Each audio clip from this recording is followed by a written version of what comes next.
Maman devrait partir, le bébé et moi avons besoin de paix et de tranquillité. Elle est trop présente. J'ai entendu la voix de ma belle-fille dériver depuis le salon pendant que j'étalais du beurre sur une tranche de pain. Le couteau s'est figé en plein air. Mon fils a simplement hoché la tête, apaisant doucement sa femme. Quelques instants plus tard, il est venu vers moi et m'a tendu une pile de brochures d'appartements pour seniors, avec mon nom écrit clairement dessus. J'ai jeté un coup d'œil à ce qui était autrefois ma cuisine. De nouveaux rideaux, des assiettes blanches, les photos de famille disparues. J'ai souri, j'ai posé doucement la cuillère à café et j'ai hoché la tête. J'y réfléchirai, mon chéri. Mais le soir même, j'ai ouvert le coffre-fort. J'en ai sorti les documents de la maison avec seulement mon nom dessus, et j'ai commencé à construire un piège dans lequel il tomberait sans même le savoir. Si vous écoutez encore, dites-moi d'où vous regardez. Chaque commentaire que vous laissez est une nouvelle marque dans ce voyage. Et si cette histoire vous a touché, n'oubliez pas de cliquer sur « J'aime » pour qu'elle puisse aller encore plus loin. Mon nom est Hélène Dufresne, 68 ans, veuve depuis 8 ans, vivant dans une maison en bois de 2 étages sur la rive du lac des Pins, dans les Vosges. Mon mari, Édouard, et moi avons passé près de 40 ans à construire cet endroit de nos propres mains. Chaque brique, chaque planche, chaque cadre sur le mur porte toute une vie. Et pourtant, maintenant, la maison retient à peine mon souffle. Depuis qu'Audrey, ma belle-fille, a emménagé, tout a commencé à changer d'une manière silencieuse et glaciale. Cela a commencé par des mots doux. « Maman, laisse-moi changer ces rideaux pour que ce soit plus lumineux. » J'ai accepté, ne soupçonnant rien. Puis mes assiettes en céramique bleue que j'utilisais depuis 30 ans ont disparu, remplacées par des blanches brillantes pour maintenir une certaine cohérence. Les photos de famille, y compris ma photo de mariage et le portrait d'Édouard, ont progressivement disparu des murs. La raison d'Audrey, toujours si raisonnable. Je les range juste pour le moment pour qu'elles ne prennent pas la poussière, maman. Mais tous ces « pour le moment » se sont additionnés pour créer un espace froid et vide dans la maison même que j'ai construite. Mon fils Cédric, 34 ans, est gentil et déteste les conflits. Il n'a jamais aimé voir quelqu'un se disputer. C'est peut-être pour ça que lorsque sa femme a dit qu'elle voulait un espace tranquille pour le bébé, il a seulement hoché la tête. « Maman, Audrey est enceinte. Le médecin dit que le stress n'est pas bon pour le bébé. Peut-être que tu pourrais chercher un endroit plus confortable près de la maison de retraite au bord du lac. » Même sa voix était aussi légère que s'il suggérait un dîner différent. Mais chaque mot me transperçait comme un couteau. Je les regardais droit dans les yeux, si semblables à ceux de son père. Et j'ai juste souri. Je comprends, Cédric. Je ne suis pas du genre à exploser. J'ai passé ma vie comme infirmière aux urgences, où les cris et le sang sont quotidiens. Je sais que s'emporter ne fait que vous affaiblir. Ce qui compte, c'est d'observer, de se souvenir et d'agir au bon moment.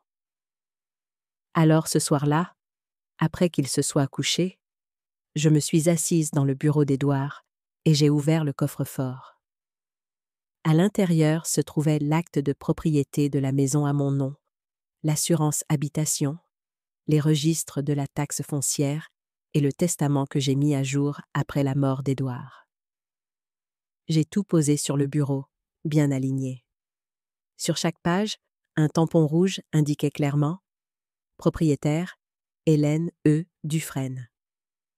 J'ai souri, un sourire fin, pas heureux, juste lucide. Le lendemain matin, j'ai préparé le café comme toujours. L'odeur de café frais remplissait l'air, le parfum qui me rappelle que je suis toujours en contrôle. J'ai ajouté une pincée de cannelle.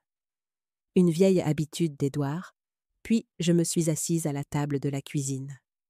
Audrey est entrée, la main sur son ventre, la voix douce.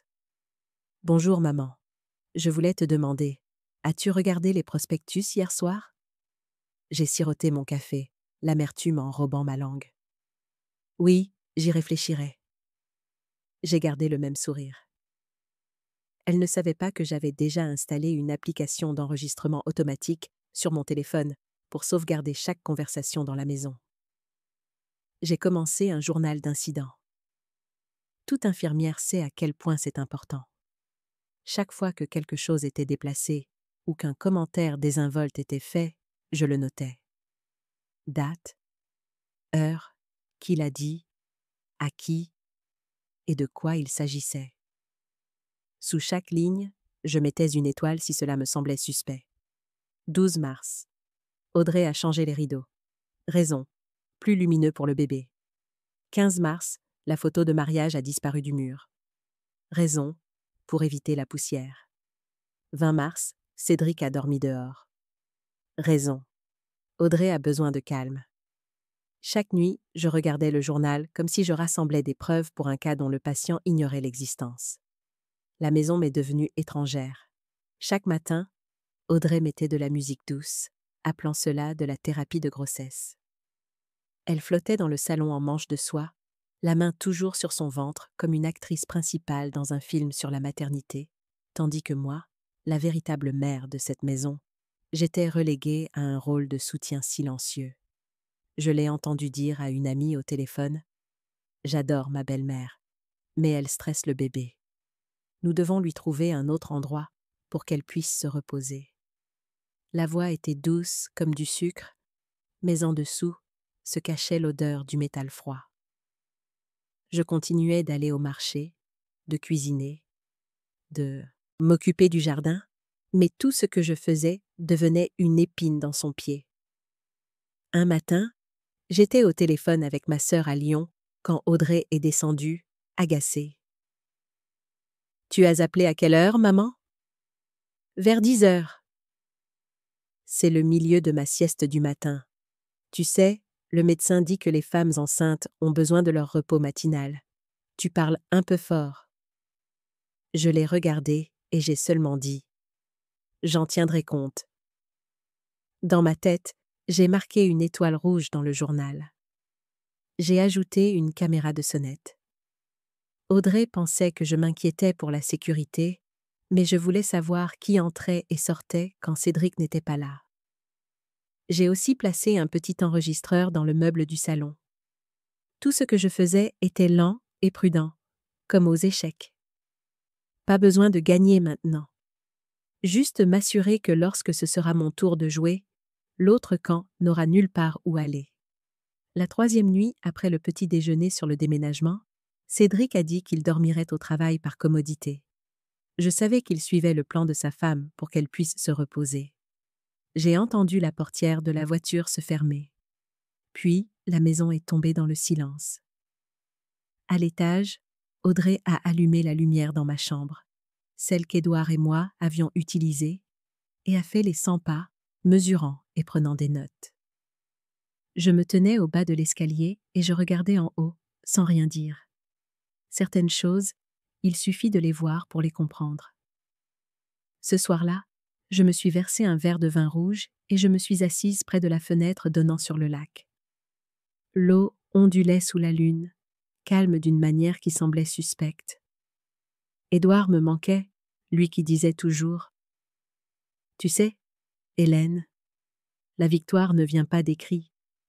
Elle vient du genre de silence qui effraie les gens. » J'ai posé le verre, ouvert mon ordinateur portable et envoyé un email à l'avocat Alain Mercier, l'homme qui m'avait aidé avec les formalités après le décès d'Édouard. « Bonjour Alain, je dois reconfirmer ma propriété. J'ai besoin de vous voir en personne. Lundi matin, ça irait ?» La réponse est arrivée plus vite que je ne l'avais prévu. « Bien sûr, Hélène. Apportez les originaux. Je vérifierai. » J'ai fermé l'ordinateur portable et je me suis penchée en arrière, écoutant le vent souffler à travers les chênes sur le porche. Dans le noir, je n'avais pas peur. J'étais plus lucide que jamais. Le lendemain matin, avant que le soleil ne se lève, je me suis levée tôt, j'ai préparé du café et fait quelques gaufres à la cannelle. Des habitudes que je n'ai jamais abandonnées. Audrey est descendue, surprise de me voir déjà prendre mon petit déjeuner. Où vas-tu si tôt? Demanda-t-elle, d'une voix mielleuse. À la banque pour un petit moment, dis-je en prenant mon sac à main. La banque? Tu retires de l'argent? Je veux juste revoir. Quelques vieilles choses, comme l'acte de propriété par exemple. Elle se figea une demi-seconde, mais je fis semblant de ne pas le remarquer. En conduisant vers le cabinet de l'avocat, le vent du début du printemps était mordant. Mais je me sentais chaude à l'intérieur. Chaude parce que je savais que je n'étais plus impuissante. Chaude parce que peu importe à quel point ils essayaient de m'effacer de cette maison, il y avait une chose qu'ils ne pourraient jamais effacer. Ma signature sur les papiers de la propriété. Je me suis arrêtée dans un café au bord du lac, j'ai sorti mon carnet et j'ai écrit une autre ligne. 22 mars. Ils pensent tant que je vais partir, mais je reviens, pas à pas. J'ai siroté mon café et regardé la lumière du matin sur l'eau. Le vent portait l'odeur des pins et le bavardage des moineaux. Je savais que ce combat ne concernait pas la maison. Il s'agissait du droit d'exister dans ma propre vie. En quittant le café, mon téléphone a vibré. Un SMS d'Alain Mercier confirmait. Vous êtes la seule propriétaire. Pas de copropriété, pas de privilège. J'ai souri alors que le vent soulevait mes cheveux gris de mes épaules. Eh bien, commençons, murmurai-je. Si ma belle-fille voulait du calme pour le bébé, je lui donnerais le calme qu'elle désirait, après que la tempête que je préparais soit passée. 2 jours après avoir rencontré l'avocat, je suis rentrée chez moi, étrangement calme. Je pensais que les choses resteraient tranquilles plus longtemps, mais la pause n'était que pour qu'Audrey prépare son prochain scénario. Ce matin-là, elle se tenait dans la cuisine avec un smoothie vert pâle, parlant d'une voix égale et claire, comme si elle avait répété. Le médecin dit qu'à ce stade, le plus important est d'éviter le stress. Le bruit, les disputes ou les sautes d'humeur peuvent affecter le fœtus. Je venais juste de rentrer du jardin, la terre encore sur mes mains. « C'est à moi que tu dis ça ?» demandai-je, en gardant un ton léger. Audrey se tourna et me fit un sourire poli. « Ce n'est pas pour te blâmer, maman. Juste, parfois, quand tu téléphones ou que tu te déplaces tôt, je me réveille en sursaut. Mon corps a besoin de repos matinal. Le médecin a insisté là-dessus. J'ai essuyé mes mains sur un torchon et je l'ai regardé. 30 ans aux urgences. J'ai entendu toutes sortes d'excuses et de formulations de la part des patients. Mais il n'existe rien en médecine de tel qu'un stress de grossesse causé par une belle-mère qui parle à 10 heures du matin. Ce qu'Audrey disait n'était pas un conseil médical, c'était une performance mémorisée. Alors j'ai souri. Je vais essayer de marcher doucement et de parler à voix basse. Audrey a hoché la tête, satisfaite. Elle pensait que j'étais entrée sagement dans le rôle de soutien qu'elle m'avait écrit. Ce soir-là, Cédric est rentré tard. J'étais assise sur le porche, j'ai entendu la voiture arriver, c'est pas lourd, sur le chemin de briques. Il avait l'air fatigué, les épaules voûtées. Je lui ai versé du thé et j'ai demandé doucement « Tu as mangé ?» Il a secoué la tête. Audrey était épuisée toute la journée. J'ai pris quelque chose à l'extérieur. J'ai hoché la tête et j'ai attendu. Effectivement, quelques secondes plus tard, il m'a regardé, hésitant. « Maman, je sais que les choses sont tendues. Mais s'il te plaît, essaie d'être compréhensive avec Audrey. Elle essaie de rester en bonne santé. » Le médecin dit que le stress peut déclencher des contractions. J'ai posé la tasse lentement et je n'ai rien dit. J'ai juste classé la formulation exacte dans ma tête. Cette nuit-là, quand tout le monde dormait, j'ai ouvert mon journal en cuir et je l'ai noté. Cédric, 21h10. S'il te plaît, sois compréhensive avec Audrey. Le médecin dit que le stress peut déclencher des contractions. J'ai ajouté une note. Ton égal a évité le contact visuel, répétant les phrases de sa femme. Le lendemain, alors que je balayais le porche, Madame Dubois, la voisine d'en face, est venue me saluer en parlant. Hélène, j'ai entendu dire que votre belle-fille a une grossesse un peu difficile. La pauvre, vous devez être inquiète. J'ai levé les yeux. C'est elle qui vous a dit ça? Madame Dubois m'a fait un sourire poli. Juste une petite conversation. Elle a dit qu'elle était fatiguée ces derniers 7 ans parce qu'il y a trop de monde dans la maison. Vous savez ce que c'est? Les femmes enceintes sont sensibles. Je n'ai pas répondu tout de suite. J'ai seulement souri légèrement, mais à l'intérieur, je me suis sentie glacée un instant. Audrey diffusait sa propre histoire, un récit tissé de pitié et d'intelligence, et son premier public était les voisins. Cet après-midi-là, pendant que Cédric était au travail, j'ai essayé une autre approche. Je suis entrée dans le salon et j'ai parlé à Audrey, qui tricotait. Si tu as besoin de plus de calme, je peux adapter ma routine. Je passerai mes appels dans ma chambre. Je n'allumerai pas la télé le matin. Je travaillerai même dans le jardin pour que tu puisses te reposer. Est-ce que ça aiderait? Audrey a levé les yeux avec un sourire fin. Tu es si gentille, maman. Mais à long terme, je pense que tu devrais avoir ton propre espace. Pas pour moi. Pour toi. Tu mérites de te reposer et de ne t'inquiéter de personne. Sa voix était douce comme du miel. Mais la phrase était un avis d'expulsion. J'ai compris. Le calme qu'elle voulait n'était pas la paix. C'était mon absence. Cette nuit-là, j'ai fait mentalement l'inventaire. J'ai réalisé que des choses avaient disparu sans que je m'en aperçoive. Le coffre en cèdre où je gardais les lettres d'Édouard n'était plus au pied de mon lit. Le service en porcelaine bleue que j'avais acheté à la Nouvelle-Orléans il y a 10 ans. Ma fierté avait disparu du vaisselier.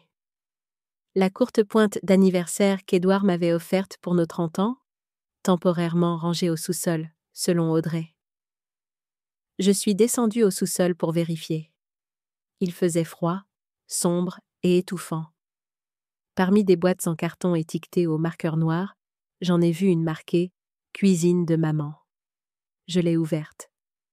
Il y avait mes assiettes, enveloppées dans du vieux journal, la poussière s'installant dessus, comme une preuve d'oubli délibéré. J'ai refermé le couvercle et j'ai expiré lentement. Je savais que si je réagissais, elle aurait plus de preuves que j'étais facilement irritable. Alors, j'ai choisi le silence. Mais mon silence ne signifiait pas la reddition. À partir de ce moment-là, j'ai réalisé qu'Audrey avait son propre langage de manipulation. Tout ce qu'elle disait commençait par 3 mots. Pour le bébé. Pour le bébé, ne fais pas tourner la machine à laver le matin. Pour le bébé, ne cuisine pas de plats à forte odeur. Pour l'avenir, tu devrais te reposer. Pour ma santé, tu devrais sortir plus souvent. Chaque mot était léger comme un fil, mais serré comme une corde. Elle ne donnait jamais d'ordre, mais vous faisait sentir coupable si vous n'obéissiez pas. Je me voyais être réécrite comme la méchante de son histoire, la vieille mère égoïste qui ne fait pas de place à la nouvelle génération. Je n'ai pas discuté. J'ai commencé à agir. Cette nuit-là, j'ai ouvert une petite boîte dans mon bureau et j'ai sorti un mini-enregistreur que j'utilisais quand j'étais infirmière pour noter les quarts de travail. Je l'ai dépoussiéré, mis des piles neuves et je l'ai placé sous la bibliothèque du salon où Audrey aimait passer des appels. Il est assez petit pour passer inaperçu, mais le micro est très sensible. J'ai aussi changé la serrure du classeur contenant l'acte de propriété, l'assurance et les économies. Je ne voulais pas me réveiller et découvrir qu'ils avaient été temporairement rangés ailleurs. Quelques jours plus tard, alors que j'arrosais les plantes du porche, mon téléphone a vibré. Un SMS d'un numéro inconnu. Une capture d'écran d'une discussion de groupe appelée « Maman et amis ». Le message d'Audrey se détachait. Fin de ce mois. Je vide la chambre de la belle-mère pour la chambre de bébé. On va la repeindre en crème, beaucoup moins lugubre. En dessous, son ami commentait. Super, j'aimerais que ma belle-mère déménage aussitôt. J'ai fixé l'écran et j'ai senti ma main trembler. Non pas de colère, mais de mépris.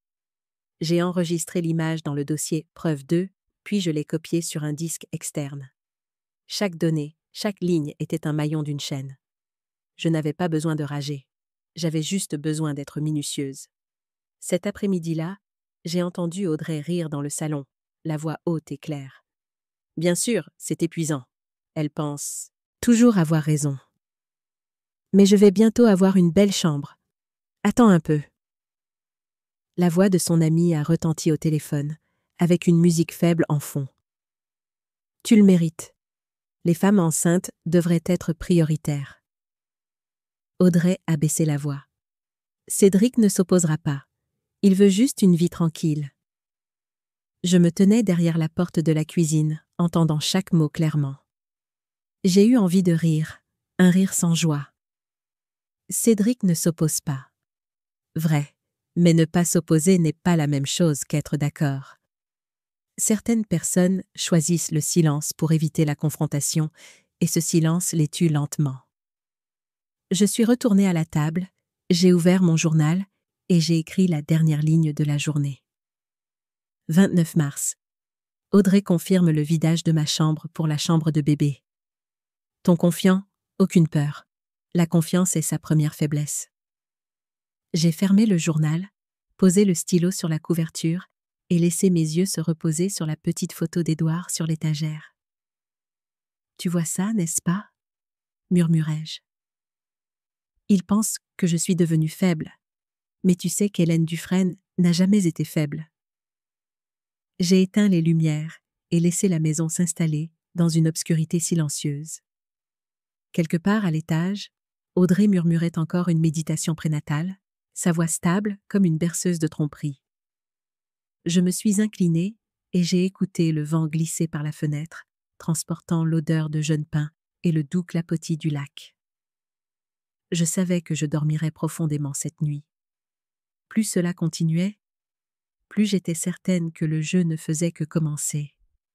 Et moi, celle qu'ils appellent la source de stress, je suis le silence qu'ils devront bientôt affronter avec peur.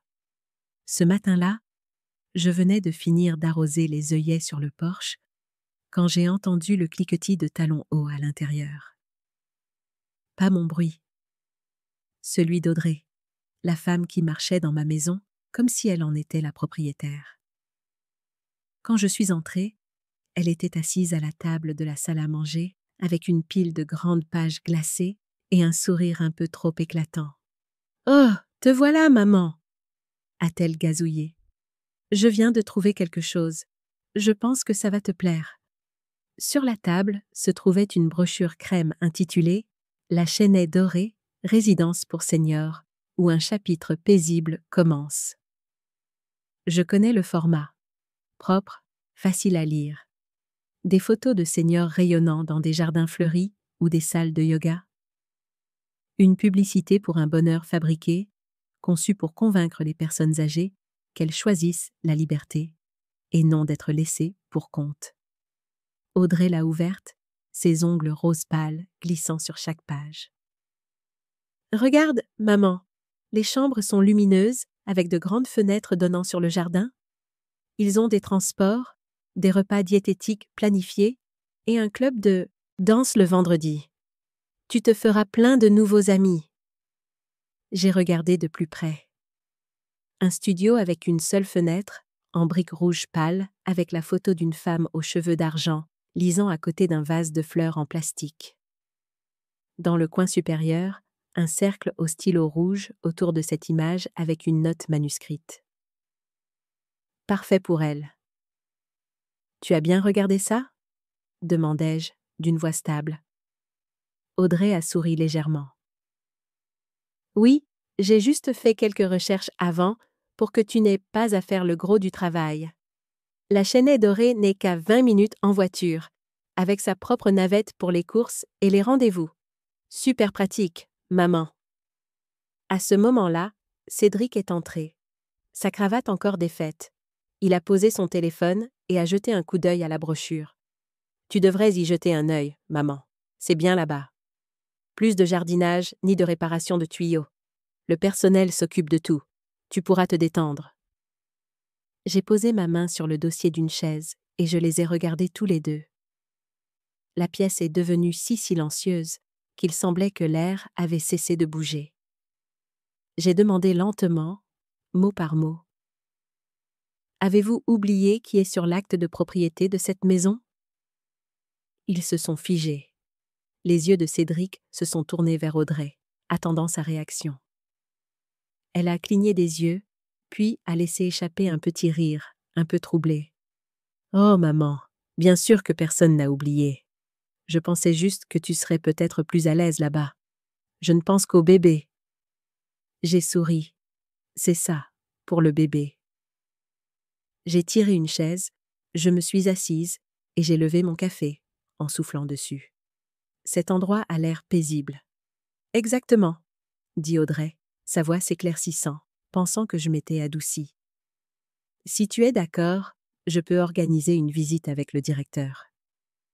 La Chênaie Dorée a une offre spéciale pour un emménagement avant la fin du mois et le premier mois est gratuit.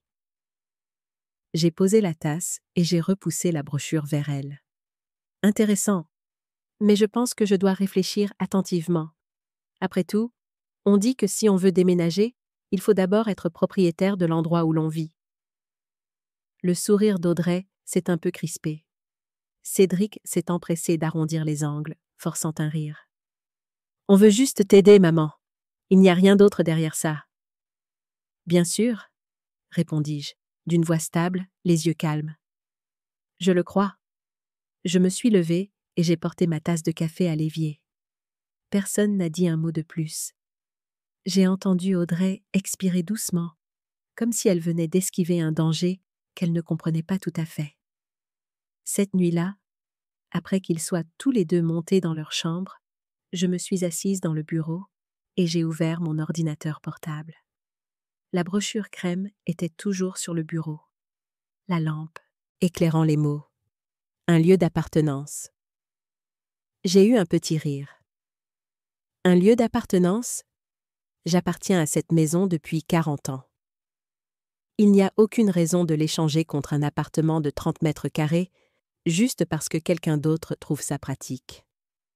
J'ai ouvert le coffre-fort, j'ai sorti le dossier original de la maison et j'ai scanné chaque page une par une. Acte de propriété, assurance titre, taxe foncière, preuve d'assurance habitation. J'ai vérifié chaque page, tout était intact.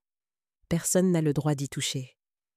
Je les ai sauvegardés dans un dossier privé, j'ai mis un mot de passe et je me suis envoyé l'ensemble par email avec pour objet « privé » pour mes yeux seulement.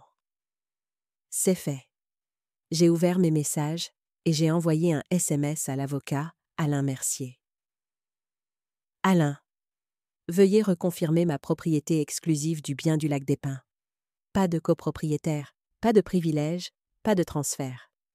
J'ai besoin d'une confirmation dès que possible. Sa réponse est arrivée en moins de 10 minutes. Vérifiez. La maison est à votre nom uniquement, complètement nette. Je vous enverrai une copie notariée demain matin. J'ai regardé le message et je me suis sentie plus légère. Pas à cause de la maison, mais parce que je savais que j'avais encore le droit de garder la seule chose que mon mari m'avait laissée. J'ai imprimé une copie cette nuit-là. Je l'ai scellée dans une enveloppe plate et j'ai écrit proprement sur le devant. Propriété légale d'Hélène Dufresne. Je ne l'utiliserai pas encore. J'avais juste besoin qu'elle soit prête pour une démonstration au bon moment. Le lendemain matin, la lumière du soleil filtrait à travers les nouveaux rideaux, un beige pâle qu'Audrey avait installé la semaine dernière. J'ai siroté mon café et j'ai écouté ses mouvements. Elle avait commencé à agir comme si la maison était déjà la sienne. Elle ouvrait les placards, réarrangeait la vaisselle, puis vidait les étagères inférieures aussi. « Maman, je range juste un peu, » a-t-elle dit. Comme ça, quand le bébé arrivera, on aura un espace propre. J'ai hoché la tête en souriant. Vas-y, ne touche juste pas au classeur dans mon bureau. Bien sûr, a-t-elle dit sans me regarder. À midi, je l'ai entendue au téléphone dans le couloir. Oui, je pense qu'une fois que ma belle-mère aura déménagé, On pourra repeindre les murs du salon en crème. Je t'enverrai le nouveau design ce soir. Sa voix était basse, mais j'ai entendu clairement les 2 mots. Aura déménagé. Elle est passée à côté de moi dans la cuisine, le visage radieux, comme si cette conversation n'avait pas eu lieu. Je prépare une salade. Tu en veux, maman? Bien sûr, dis-je en m'asseyant. Tu as l'air occupée. Oh, juste des petites choses, sourit-elle. Je me prépare avant l'arrivée du bébé. Quand elle s'est tournée pour prendre un couteau, j'ai remarqué la brochure de la chaînée dorée, toujours dans le tiroir de la cuisine. Le pli usé prouvant qu'elle l'avait regardé de nombreuses fois. Cet après-midi-là, quand Cédric est rentré, je lisais sur le porche. Il s'est assis à côté de moi, silencieux un moment, puis a dit « Maman, je sais qu'hier c'était un peu maladroit. Audrey ne veut que ce qu'il y a de mieux. » « Ce qu'il y a de mieux pour qui ?» demandai-je, les yeux sur le journal. Il est resté silencieux quelques secondes.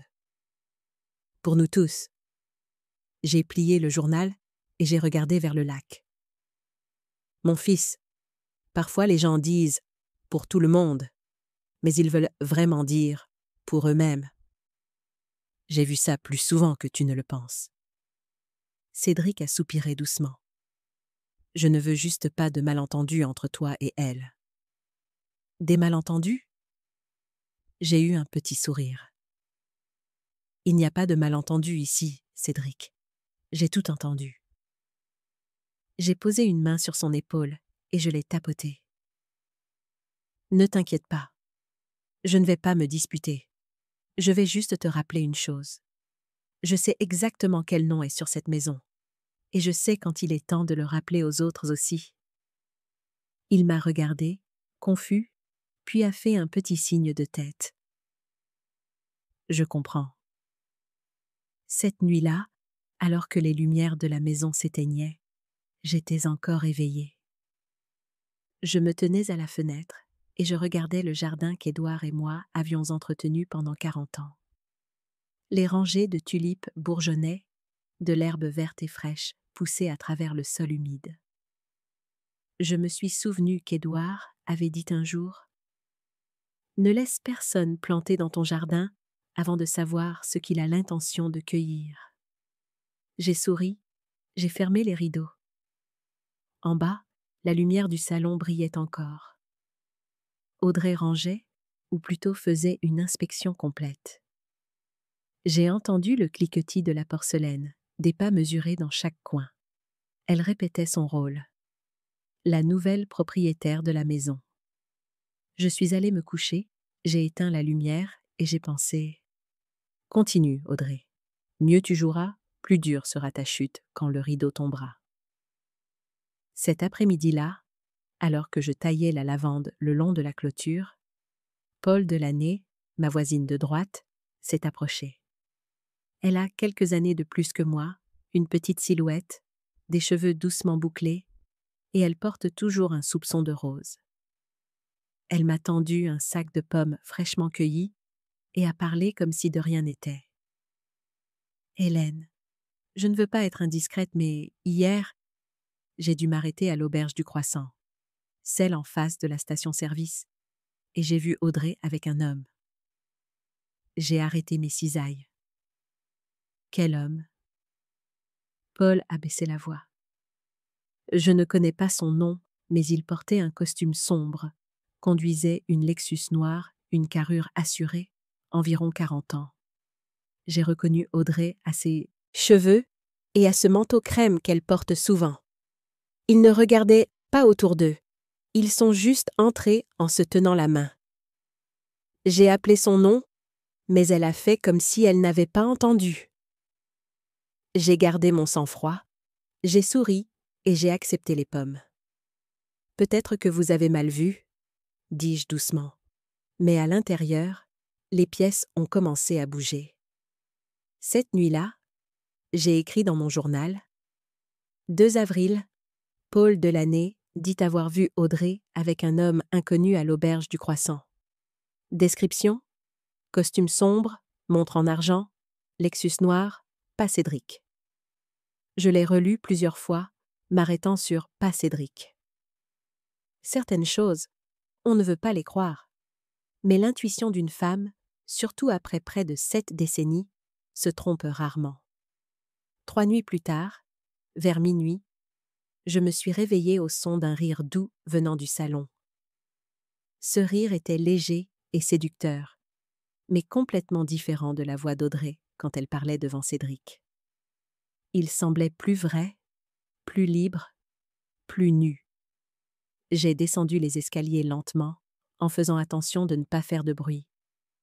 Dans la lumière chaude qui venait du salon, j'ai vu 2 ombres sur le mur. Un homme grand et large d'épaules, affalé dans un fauteuil, Audrey penchée vers lui, un verre de vin à la main. La voix de l'homme était basse et confiante. « Je te l'ai dit, ce n'est qu'une question de temps. Une fois que tout sera réglé, tu auras ce que tu veux. » Audrey a répondu, la voix haletante. « J'ai juste peur qu'on me découvre. » « Personne ne se doute de rien, » a-t-il gloussé. « Laisse juste tout paraître naturel. Je prendrai soin de toi et de notre bébé. » Un frisson m'a parcouru l'échine. « Notre bébé. » Ces 2 mots coupaient comme de la glace. Je ne suis pas intervenue. Je suis allée dans la cuisine à la place et j'ai ouvert le robinet à fond, laissant le bruit de l'eau servir de sonnette d'alarme. Les voix dans le salon se sont adoucies. Quelques secondes plus tard, Audrey est entrée dans la cuisine en chemise de nuit en soie, lissant ses cheveux. « Tu es encore debout, maman ?» a-t-elle demandé légèrement, comme si de rien n'était. « J'avais soif, » dis-je. « Je n'arrive pas à dormir. » Elle a souri, les yeux se dirigeant vers le salon. Je regardais juste la télé, ces émissions de cuisine de fin de soirée. « Tu as de la compagnie ?» demandai-je, bien que je connaisse la réponse. Audrey a secoué la tête avec un sourire crispé. « Non. Qui viendrait à cette heure ?» J'ai soutenu son regard pendant quelques secondes, puis j'ai hoché la tête et j'ai fermé l'eau.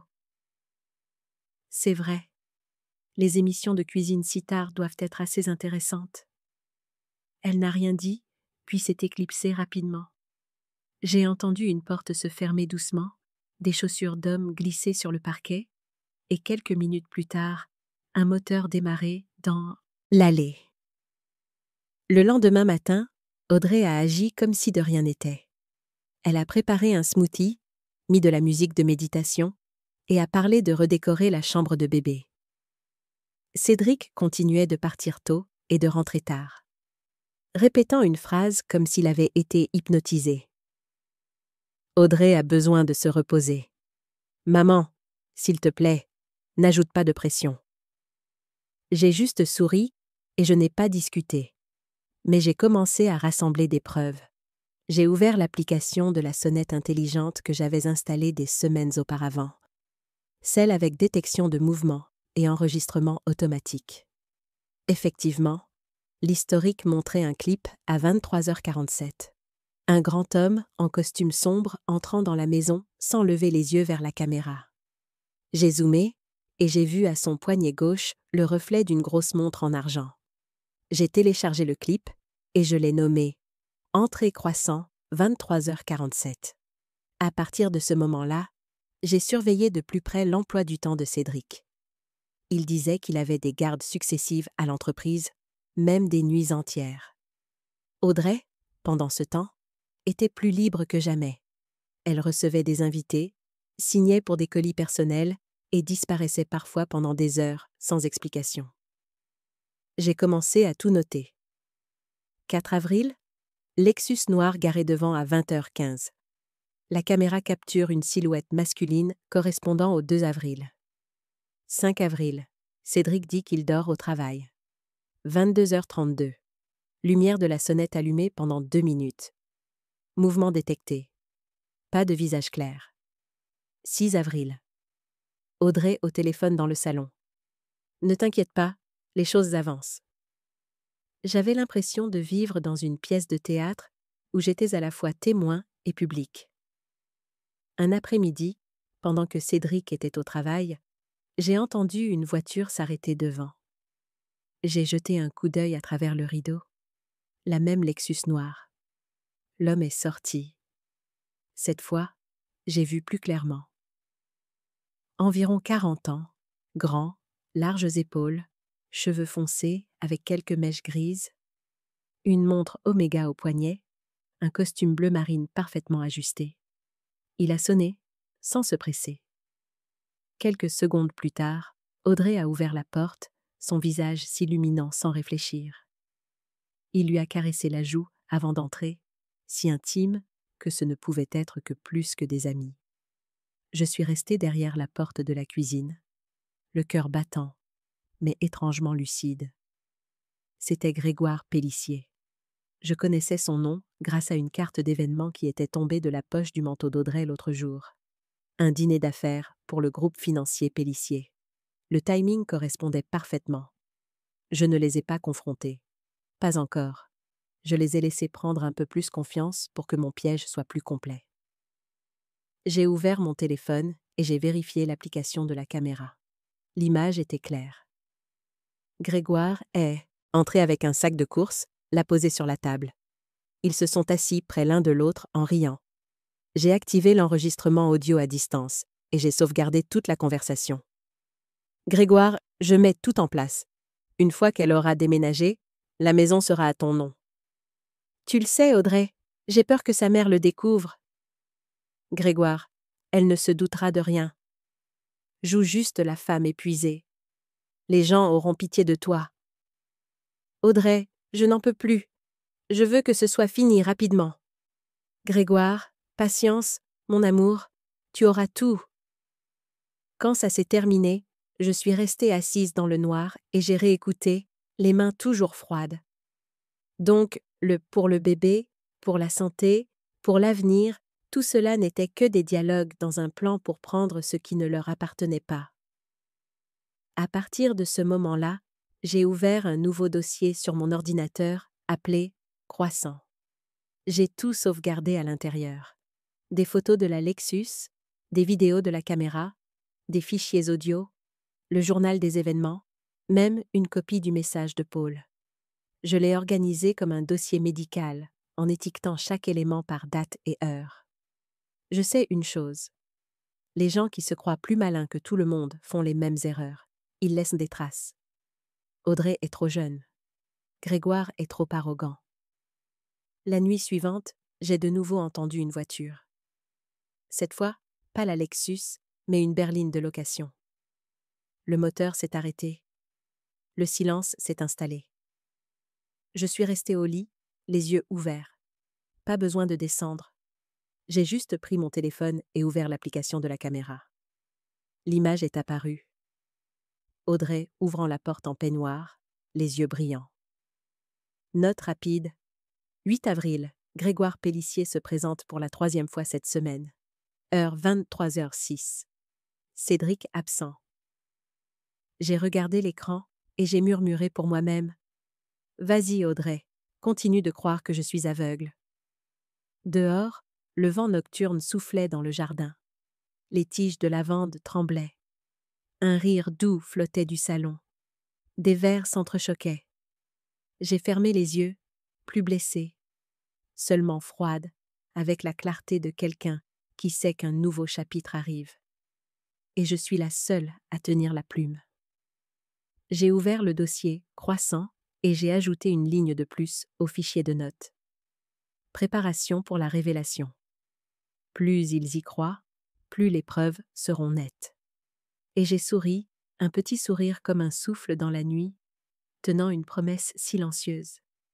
Ils ne sauront pas ce qui les attend de l'autre côté de cette porte. Ce samedi matin, je suis rentrée plus tôt que prévu après être passée chez le fleuriste du lac. Je pensais passer la journée à réorganiser le meuble à souvenirs dans le salon, l'endroit où je gardais notre photo de mariage, quelques photos de famille et le vase en cristal qu'Édouard avait rapporté de Paris en 1982. Mais en tournant dans l'allée, j'ai su que quelque chose n'allait pas. Près d'une douzaine de voitures étrangères encombraient la cour, le portail grand ouvert, de la musique et des rires s'échappant de la maison.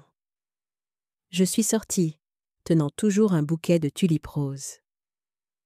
Depuis le porche, je pouvais voir à travers la baie vitrée du salon. Des gens qui bougeaient, du rose poudré et du bleu pâle partout. Des ballons, un gâteau, des rubans et une pancarte en bois avec de grandes lettres. Baby Sprinkle, célébrons la future maman Audrey. Je suis restée immobile. Personne ne m'avait parlé de cette fête. Le premier sentiment n'était pas la colère, c'était un vide étrange. J'ai poussé la porte. Personne ne m'a remarqué. La musique a englouti le son. Un groupe de jeunes femmes tirées à 4 épingles riait autour d'une table drapée de dentelle blanche. Sur la table, parmi le gâteau et les cadeaux, j'ai vu un cadre d'échographie en noir et blanc placé au centre, à côté d'une pancarte. « Bienvenue, petit Pélissier Dufresne ». Je me suis figée. Ils avaient accolé Pélissier à mon nom de famille. J'ai regardé autour de moi. Toutes mes photos de famille avaient disparu. Ma photo de mariage avec Édouard, la photo de remise de diplôme de Cédric, même le portrait commémoratif d'Édouard près du vase, disparu. À leur place, des images d'échographie, des cartes de vœux, les mots « Nouveau départ ». J'entendais faiblement mon cœur battre, mais chaque battement était aigu. Audrey est sortie de la cuisine, le ventre rond, robe en dentelle blanche, une écharpe rose pâle sur la poitrine, scintillante. Future maman. Elle m'a vue, les yeux écarquillés une demi-seconde, puis a rapidement affiché un sourire chaleureux. « Maman! Oh, je ne pensais pas que tu serais rentrée si tôt. On voulait te faire une surprise. Peut-être que la surprise est arrivée un peu trop tôt. » Elle a souri, mais il y avait quelque chose de plus froid que le carrelage sous mes pieds dans ce sourire. J'ai légèrement hoché la tête et j'ai dit doucement « On dirait que vous avez tous été bien occupés. » « Oui, on voulait que la maison ait l'air plus fraîche pour correspondre à l'ambiance joyeuse. » Elle a jeté un coup d'œil autour d'elle et a baissé la voix juste assez pour que je l'entende. « C'est merveilleux d'avoir un espace supplémentaire comme ça, n'est-ce pas, maman ?» Ces mots, espace supplémentaire, ont atterri comme un coup léger mais solide sur le mur. Je savais exactement ce que ça voulait dire. Pas un compliment, mais un avis que j'avais été effacé du cadre. Je n'ai pas répondu. Au lieu de ça, j'ai sorti mon téléphone et j'ai fait semblant de prendre quelques photos souvenirs. En vérité, j'ai photographié toute la pièce, chaque détail, chaque endroit vide où la photo d'Édouard était accrochée. Je me suis déplacée lentement, comme une mère fière documentant la fête de son enfant. Mais mon objectif capturait les preuves d'une prise de contrôle.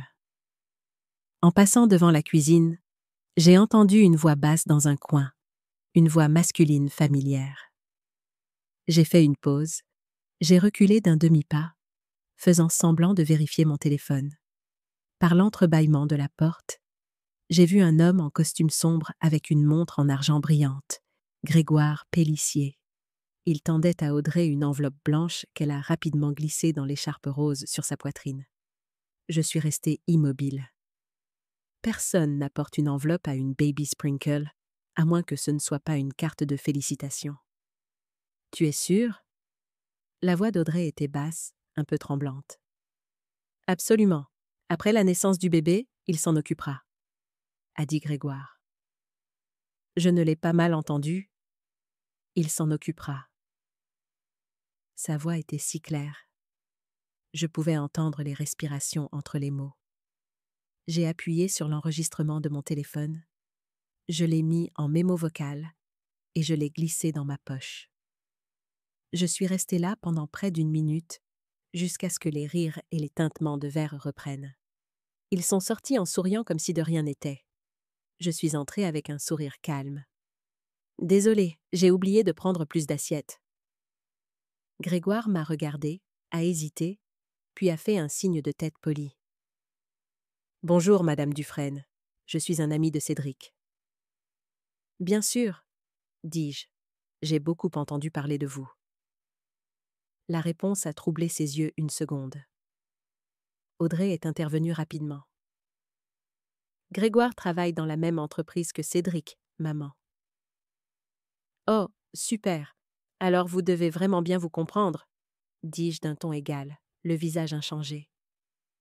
J'ai jeté un coup d'œil au coin de l'enveloppe qui dépassait de l'écharpe et je me suis détournée comme si je n'avais rien remarqué. La fête a continué, bruyante et pétillante comme une mise en scène soignée. Je me suis assise dans un coin et j'ai observé. Les amis d'Audrey n'arrêtèrent pas de louer le confort de la maison, s'émerveillant qu'elle ait réussi à organiser une si grande fête si près de sa date d'accouchement. Quelqu'un a plaisanté. Cet endroit sort tout droit d'un magazine. La maîtresse de maison a un goût exquis. La maîtresse de maison. Personne ne réalisait que la véritable propriétaire était assise dans le coin, souriant tranquillement comme une spectatrice d'une tragicomédie. J'écoutais, ne manquant rien. Pendant qu'il trinquait et parlait de l'avenir, les petits détails se démarquaient. L'anneau que Grégoire a posé sur la table. La façon dont Audrey le regardait à travers la foule, leurs mains se frôlant sous la nappe. Ces détails parlaient plus fort que tout ce qu'il disait. J'ai sorti mon téléphone pour vérifier que le mémo vocal enregistrait toujours. Des rires, des bavardages, puis un échange net. Grégoire, il te croit maintenant, n'est-ce pas? Audrey, complètement. Il ne se doute de rien. Grégoire, bien. Maintenant, on attend juste que le bébé naisse et je m'occuperai du reste.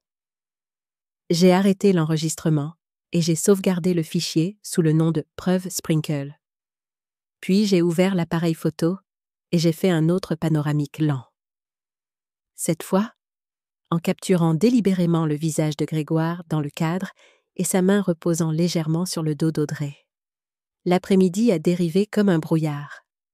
Alors que les invités commençaient à partir, je suis restée à sourire et à serrer la main de chaque personne. Tout le monde pensait que j'étais la belle-mère facile à vivre, décontractée et compréhensive. Une des jeunes amies d'Audrey a même dit « J'aimerais que ma belle-mère soit comme vous pour que tout soit aussi paisible. » J'ai juste souri et j'ai dit doucement « Vous vous trompez, ce n'est pas encore la paix. » Quand la dernière porte s'est fermée, la maison est tombée dans le silence. Les ballons s'affaissaient. Des miettes de gâteau collaient au carrelage. Audrey et Grégoire étaient sortis avec quelques amis pour dire au revoir aux invités. J'ai utilisé ces minutes pour sauvegarder les photos et l'audio sur un disque externe et j'ai tout envoyé par email à mon compte privé. Nom du dossier. Croissant, Sprinkle preuve. Quand ils sont revenus, j'étais déjà debout dans l'escalier, tenant toujours les tulipes roses de ce matin. Leurs tiges, pas encore dans l'eau. « Belle fête », dis-je. « Merci, maman », a répondu Audrey, la voix légère comme si elle n'avait aucune idée de ce que j'avais vu. « Oui, juste un regret », dis-je en montant lentement vers ma chambre. « Lequel ?» « C'est dommage qu'Édouard n'ait pas pu assister à ça. Il aurait trouvé ça intéressant. » Elle s'est tue. J'ai vu un éclair de méfiance dans ses yeux. Puis, il a disparu. Cette nuit-là, quand la maison était silencieuse, je me suis assise seule dans le bureau, la lampe de bureau éclairant le dossier de propriété, des captures d'écran imprimées de Grégoire et Audrey de la caméra de la porte, et le fichier audio que je venais de télécharger. Chaque petite preuve s'emboîtait comme les carreaux d'une mosaïque finale. J'ai ouvert mes emails et j'ai tapé une courte note à l'avocat Alain Mercier. « Alain, je pense que nous avons assez pour procéder à l'étape 1. Préparez tout. Je vous contacterai demain matin. » J'ai cliqué sur « Envoyer » et j'ai fermé l'ordinateur portable. Dehors, le vent soufflait à travers les pins, transportant l'odeur de la pluie et le murmure des feuilles. Je ne ressentais ni blessure, ni colère, seulement une clarté froide et constante. Je me suis levée, j'ai éteint la lumière et je suis allée dans ma chambre. Demain, la tempête arrive, mais ce soir, je dormirai. Bien, car cette fois, c'est moi qui tiens le couteau par le manche. Le lendemain matin, les premières lueurs filtraient à travers les rideaux fins et baignaient la longue table de la salle à manger où tout allait se jouer. Je m'étais préparé la veille, un dossier épais et impeccable, sous pochette plastique et soigneusement rangé dans une enveloppe rigide jaune pâle. Sur le devant, en caractères gras, j'avais écrit « Acte de propriété, 112 allée du Lac ». J'ai fait du café, si calme que cela m'a surprise. La maison était silencieuse. Le cliquetis de la cafetière résonnait dans la pénombre. Je ne ressentais aucun tremblement, aucune colère, seulement la certitude qu'il était temps de tout remettre à sa place. Vers 10 heures, la voiture de Cédric a retenti au portail. La porte s'est ouverte. Il est entré avec Audrey et 2 de ses amies, Clara et Mélissa, les mêmes visages que j'avais aperçus à la Baby Sprinkle. Elles riaient fort, transportant des sacs cadeaux et des paquets emballés de papier pastel. J'étais déjà assise à la table, le café à ma droite, l'enveloppe bien au milieu. « Oh, tu es levée tôt, maman !» a gazouillé Audrey, un peu trop confiante. J'ai invité mes 2 amies. On organise la baby shower officielle. J'espère que ça ne te dérange pas. Bien sûr que non, dis-je légèrement. En fait, j'ai aussi quelque chose à dire, et c'est encore mieux avec vous toutes ici. Cette phrase les a tous les 4 fait marquer une pause. Cédric a tiré une chaise, l'air brièvement mal à l'aise, tandis qu'Audrey continuait de sourire, bien que sa bouche se soit resserrée. J'ai ouvert l'enveloppe et j'en ai sorti l'acte de propriété notarié. Papier blanc, lettres noires, un tampon rond. Je l'ai posé au centre, le texte tourné vers eux. « Ceci, dis-je calmement, est le document de propriété de cette maison. » J'ai attendu un instant et j'ai regardé mon fils droit dans les yeux. Cette maison est à mon nom, à moi seul. Pas de copropriétaire, pas de privilège, pas de transfert. Tout est entièrement légal. La pièce est devenue si silencieuse qu'on aurait dit que quelqu'un avait aspiré tout l'air. Clara, l'amie blonde d'Audrey, a cligné des yeux, regardant partout, clairement incertaine de la situation dans laquelle elle s'était retrouvée. Mélissa a pincé les lèvres et a jeté un coup d'œil à Audrey. Cédric a pris le papier, ses yeux parcourant chaque ligne, chaque clause légale, chaque tampon, chaque numéro. Quand il a atteint « Propriété exclusive », Hélène Dufresne, son visage s'est décomposé et ses épaules se sont affaissées. « Maman, qu'est-ce que tu veux dire ?» a demandé Cédric doucement, la voix tremblante. « Ça veut dire, dis-je, toujours aussi calme et posé, que tout dans cette maison, du porche à la clôture en passant par le sol sous vos pieds, m'appartient, à personne d'autre. » Audrey a laissé échapper un rire cassant, essayant de cacher sa panique. « Maman, tu me fais peur. On n'a jamais dit que la maison n'était pas à toi? Pourquoi être si tendue à ce sujet ?» J'ai rencontré ses yeux, froids comme un lac en décembre. « Personne n'est tendu. J'aime juste la clarté et les papiers ne mentent pas. » Un lourd silence a suivi. L'atmosphère a changé, s'est épaissie, comme si un mur invisible venait de s'élever sur la table. Clara et Mélissa se sont regardées, sentant la tension, mais trop prudentes pour parler. Audrey a posé ses paumes sur la table, s'est penchée en avant, essayant de reprendre le contrôle. « Maman, ce n'est pas une façon de nous parler devant des invités. Nous sommes une famille. » Je l'ai regardée et j'ai répondu doucement. « C'est parce que nous sommes une famille que je dois dire ça devant les autres, pour que tout le monde l'entende clairement. » À cet instant, Audrey a perdu le contrôle pour la première fois. Elle s'est redressée, le visage rouge, la colère éclatant là où la fausse douceur avait l'habitude d'être. « Tu essaies de m'humilier ? » ?»« Non, dis-je. Tu fais ça toute seule. » La pièce s'est figée. Cédric s'est enfoncé dans sa chaise, les doigts entrelacés. Je pouvais l'entendre déglutir, essayant d'étouffer sa fierté et sa confusion. J'ai su à ce moment-là que la première fissure était apparue. Audrey s'est tournée vers ses amis, la voix tremblante, mais essayant de paraître normale. « Désolée, ce doivent être les hormones de la grossesse qui me rendent très sensible. » Clara s'est levée rapidement. « C'est bon. On devrait peut-être aller chercher les fournitures avant le déjeuner. » Les deux ont rassemblé leurs affaires et sont partis plus vite que le vent. Alors que la porte se refermait, je me suis levée, j'ai remis les papiers dans l'enveloppe. Je l'ai placé dans le tiroir du buffet. J'ai tourné la clé et je l'ai enfermé à la vue de tous. « Maintenant, dis-je, tout est clair. Pas de dispute, pas de malentendu. Je veux juste que nous comprenions tous exactement où nous en sommes. » Cédric n'a rien dit. Il s'est penché en arrière, les yeux fixés sur le parquet, incapable de croiser le regard de qui que ce soit. Son silence n'était plus de la complicité, c'était un effondrement.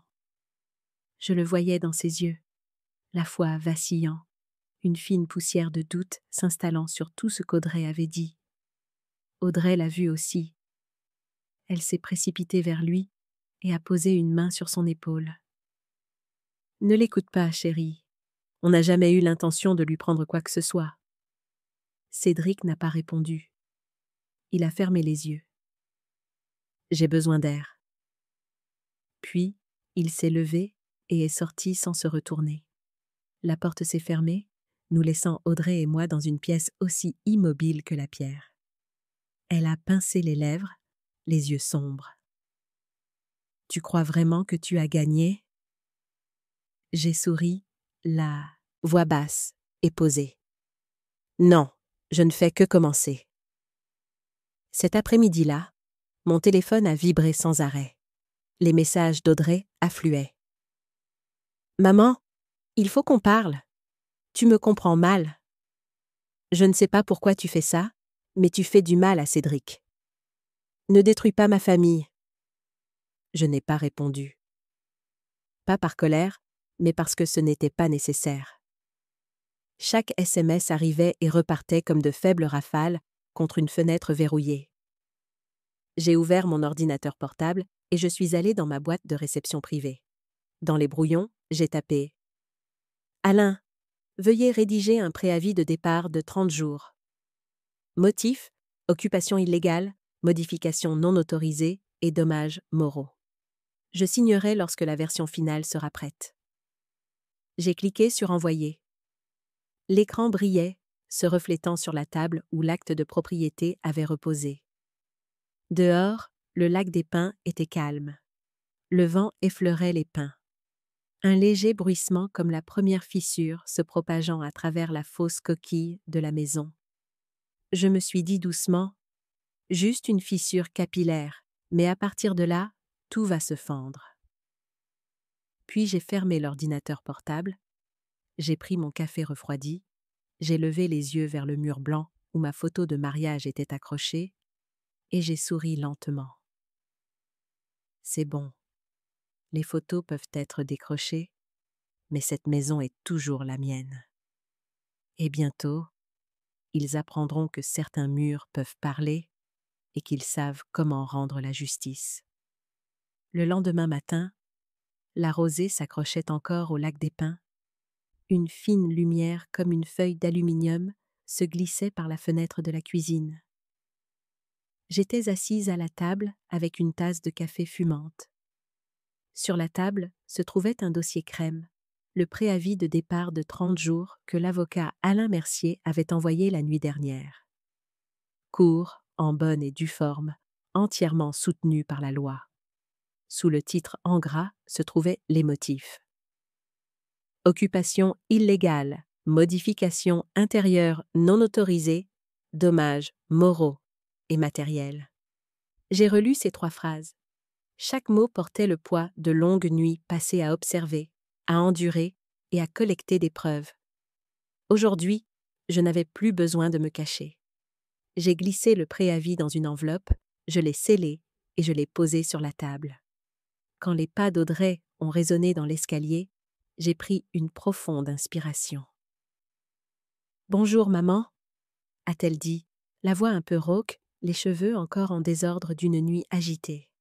« Bonjour » répondis-je calmement. « J'ai quelque chose pour toi. » Elle a regardé l'enveloppe, curieuse. « Qu'est-ce que c'est ?»« Des papiers. » Je l'ai poussé vers elle. « Un préavis de départ de 30 jours. Effectif aujourd'hui. » L'air s'est solidifié. Audrey est restée figée, serrant l'enveloppe sans l'ouvrir.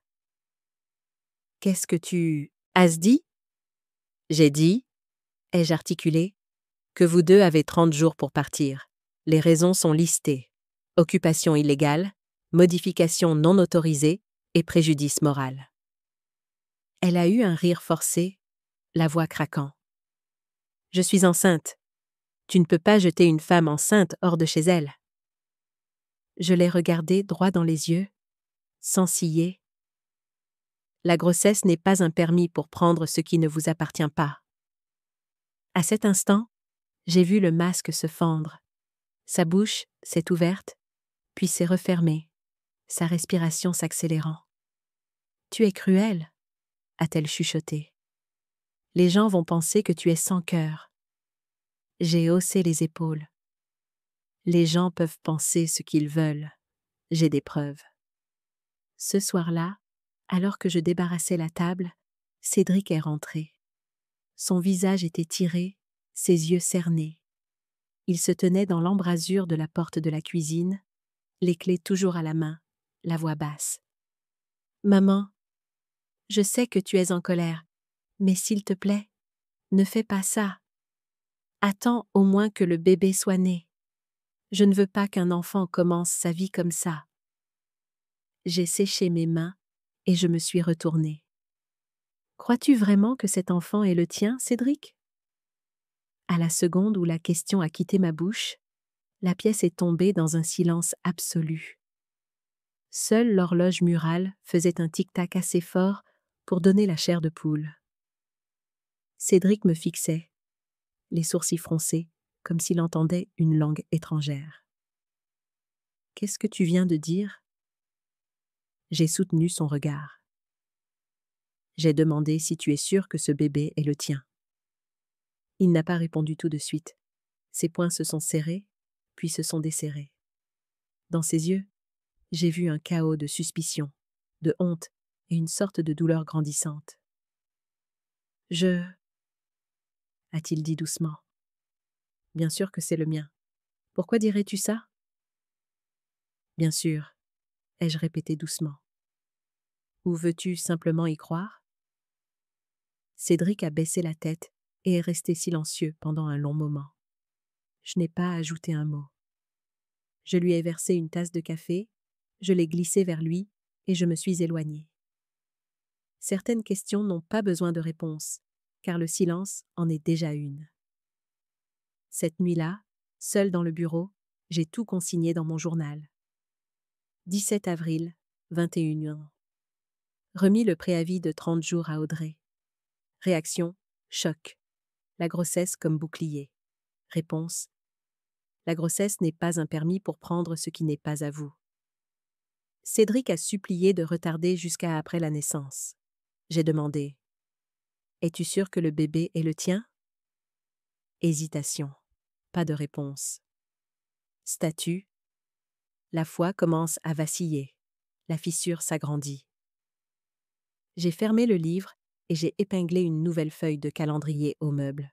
J'ai marqué le 30e jour en rouge et j'ai écrit une petite note en dessous. Date limite, 30 jours. J'ai fixé ce nombre pendant un long moment. 30 jours. Ce n'est pas long, mais c'est assez pour tout exposer. 2 jours plus tard, Audrey a lancé une guerre d'images. Elle a posté une photo de son ventre sur les réseaux sociaux. Légende. Quand votre belle-mère vous met à la porte, à 8 mois de grossesse, souvenez-vous que Dieu voit tout. En dessous, des dizaines de commentaires apitoyés, de la sympathie, des attaques contre la belle-mère sans cœur. J'ai lu chaque ligne et j'ai seulement souri. Des heures plus tard, elle m'a appelé, la voix étranglée. Les gens demandent ce qui s'est passé. Je ne sais pas quoi dire. Veux-tu que le monde entier me déteste? Je n'ai pas besoin que le monde déteste qui que ce soit, dis-je d'un ton égal. J'ai juste besoin de la vérité. Quelle vérité? Jusqu'où iras-tu pour m'humilier? J'ai ouvert mon ordinateur portable et j'ai tapé quelques touches, le ton calme. Si tu veux parler de vérité, je peux t'envoyer des copies des photos, de l'audio et des journaux de la caméra. Elle s'est tue. Je pouvais entendre sa respiration s'accélérer au téléphone. Tu me menaces? Non, dis-je. Je te rappelle que le dossier est complet. Elle a raccroché.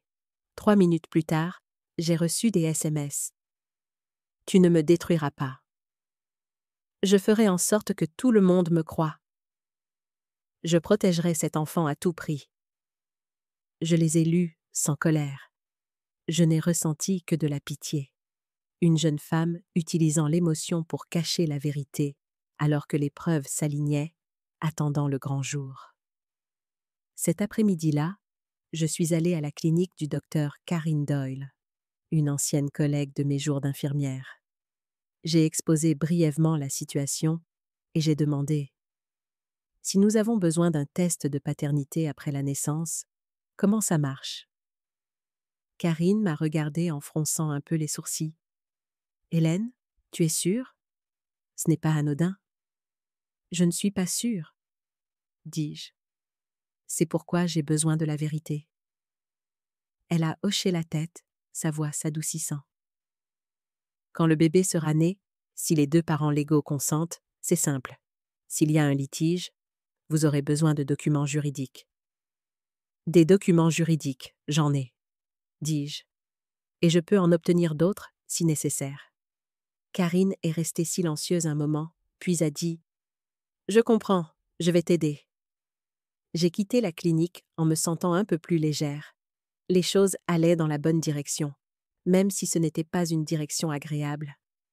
Tard cette nuit-là, Cédric a frappé à ma porte.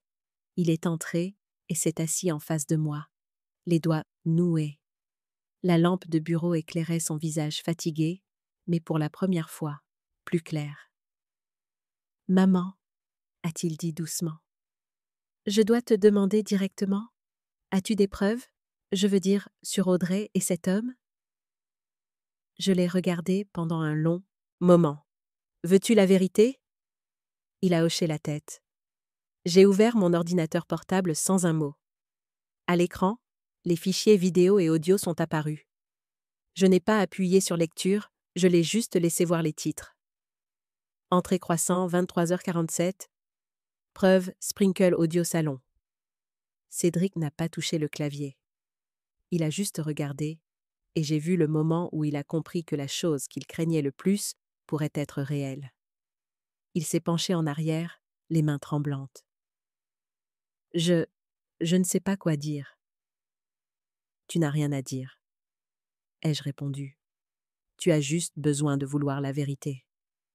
À partir de là, tout s'éclaircit de soi-même. Il a hoché la tête lentement. Pour la première fois depuis des mois, je n'ai pas vu d'évasion dans les yeux de mon fils, seulement l'acceptation tranquille de la vérité qui arrivait. Après son départ, je suis restée assise seule. J'ai fait défiler les fichiers, puis j'ai éteint l'écran. Par la fenêtre, une lune décroissante était suspendue au-dessus du lac, dispersant la lumière sur l'eau. J'ai passé mes doigts sur la table où le préavis avait reposé ce matin-là, et j'ai souri faiblement. La question avait été plantée, et comme toute graine, la vérité n'a besoin que de temps pour germer. J'ai fermé le journal, j'ai soufflé la lumière, et j'ai chuchoté. Maintenant, voyons combien de temps ils pourront tenir avant de briser le silence eux-mêmes. Cette nuit-là, une pluie fine et incessante est tombée, comme si elle lavait les derniers mensonges. J'allais éteindre la lumière quand mon téléphone a vibré. un numéro inconnu, pas de nom enregistré, pas de photo de profil. Le premier SMS ne contenait que 5 mots. Tu devrais voir ça. En dessous, 3 photos envoyées coup sur coup, chacune tranchant directement à travers la coquille de silence que Cédric et moi avions essayé de maintenir. Photo 1. Audrey et Grégoire Pélissier. Oui, clairement lui, debout sous les lumières jaunes du parking devant l'auberge du Croissant. Ils se tenaient la main, les têtes penchées l'une vers l'autre, souriant d'une manière que des collègues de travail ne feraient pas. Photo 2. La main de Grégoire sur le ventre de femme enceinte d'Audrey. Pas un contact poli, mais intime et possessif. La lumière du lampadaire se reflétait sur cette familière montre en argent à son poignet et le visage d'Audrey rayonnait, détendu, lumineux. Pas du tout comme quelqu'un qui a peur d'être découvert. Photo 3. Les deux à la réception. Grégoire tendant une carte-clé de chambre au réceptionniste. Audrey penchait la tête, les cheveux lâches, un petit sourire aux lèvres. Sous la photo, l'expéditeur a ajouté une dernière ligne. Il paie pour elle et pour le bébé. J'ai senti mon sang se glacer, mais étrangement, je n'ai pas tremblé. Juste une immobilité absolue. Pas de panique, pas de colère, seulement la confirmation de ce que je savais trop bien depuis longtemps. J'ai sauvegardé les 3 photos dans un dossier privé. Je les verrouillées avec un mot de passe, puis j'ai tout sauvegardé sur un disque externe. Je n'ai pas appelé Cédric. Je savais que si je lui disais maintenant, il exploserait, et cela gâcherait tout. Une tempête ne devrait éclater que lorsque la personne qui tient les rênes est prête. J'ai ouvert mon ordinateur et j'ai vérifié les métadonnées des photos. Chaque image avait une géolocalisation et un horodatage. Première photo, 23h46, 18 avril. Deuxième photo, 23h50, même nuit, même endroit. Troisième photo, 23h58, hall de l'auberge du Croissant. J'ai ouvert mon journal et j'ai vérifié. Cette nuit-là précisément, Cédric avait déclaré rester au bureau pour vérifier les systèmes. J'avais aussi écrit « Audrey a quitté la maison à 22h40, revenue à 1h du matin. » Tout correspondait à la minute près. J'ai fixé l'écran en silence. La lumière bleue baignait mon visage, montrant chaque ride au coin de mes yeux, marque des années et de la lucidité que la jeunesse a rarement. J'ai pris mon téléphone, j'ai ouvert l'application photo et j'ai créé un diaporama avec les 3 images dans l'ordre chronologique. J'ai choisi une transition en fondu lent, non pas pour le drame, mais pour donner au spectateur le temps de voir chaque détail, la main, les yeux, l'espace, ou son absence entre leurs corps. Nom du fichier, série photo Croissant. Puis j'ai ouvert les mémos vocaux. J'ai récupéré l'enregistrement de la Baby Sprinkle et je l'ai épinglé en haut. Je l'ai renommé « Preuve Croissant ». Court, net, sans équivoque. Je me suis assise à mon bureau et j'ai ouvert le carnet en cuir marron que j'utilise pour les chronologies. D'une écriture soignée, j'ai écrit ligne par ligne. 2 avril, la voisine Paul Delaney a vu Audrey avec Grégoire Pélissier à l'auberge du Croissant. 4 avril, 8 avril, la caméra de la porte a enregistré une Lexus noire devant la maison 3 fois. 12 avril, Baby Sprinkle. Grégoire est apparu et a remis une enveloppe à Audrey. 18 avril, 23h46. Photo à l'auberge du Croissant. Main de Grégoire sur le ventre d'Audrey. Témoin, Paul Delaney. Preuve, photo, vidéo, audio, métadonnées. J'ai levé les yeux vers la dernière ligne. J'ai ajouté « moi-même ». Tout sera présenté publiquement avec un témoin, avec des preuves et avec un titre de propriété légale. C'est tout ce qu'il fallait pour préparer une confrontation que personne ne pourrait esquiver. Vers minuit, j'ai appelé Alain Mercier. Sa voix était rauque et endormie, mais à la seconde où j'ai dit « Nous avons des photos », il s'est réveillé d'un coup. « C'est encore plus fort que l'audio », a-t-il dit. J'ai ajouté Les métadonnées correspondent aux heures où Cédric a déclaré être absent. Avons-nous un témoin? Oui, la voisine, Paul Delaney. J'ai noté les dates et les heures et elle est prête à témoigner si nécessaire. Parfait, a-t-il dit. Alors, attendez mon signal.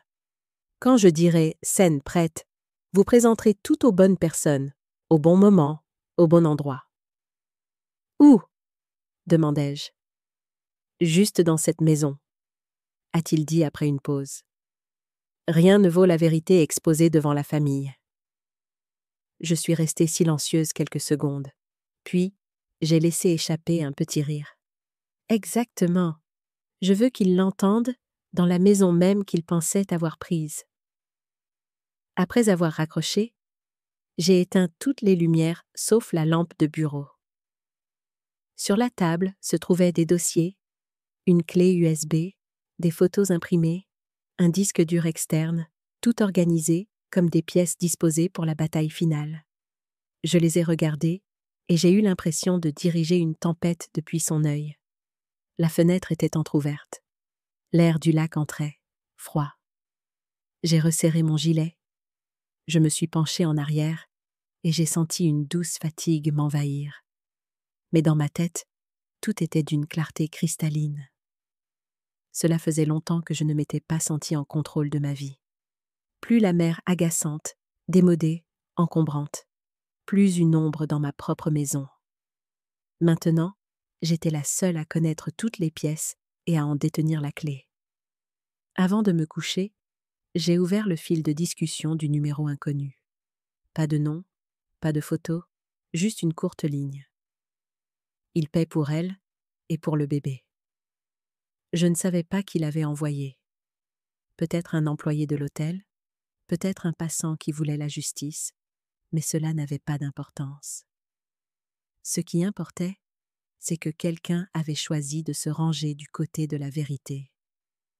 J'ai répondu par une seule ligne. Merci. Puis j'ai supprimé la discussion du téléphone. Mais j'ai tout gardé sauvegardé sur un second disque externe, et je l'ai enfermé dans le coffre-fort avec les papiers de la maison. J'ai éteint la lumière, mais je n'ai pas pu dormir tout de suite. Dans le noir, j'entendais le doux crépitement de la pluie sur le toit.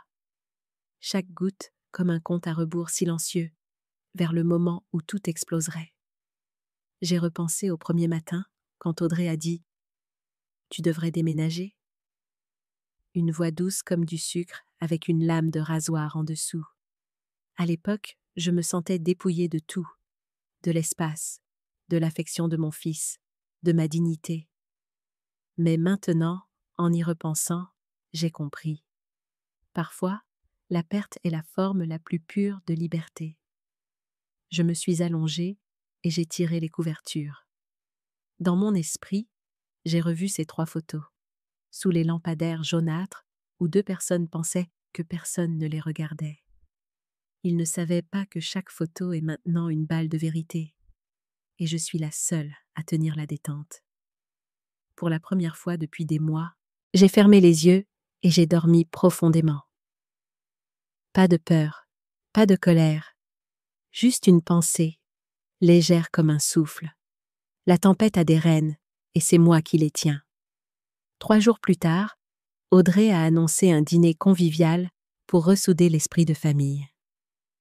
Elle l'a dit d'un ton léger, comme s'il n'y avait pas eu de préavis légaux, de disputes ou de menaces serrées par SMS.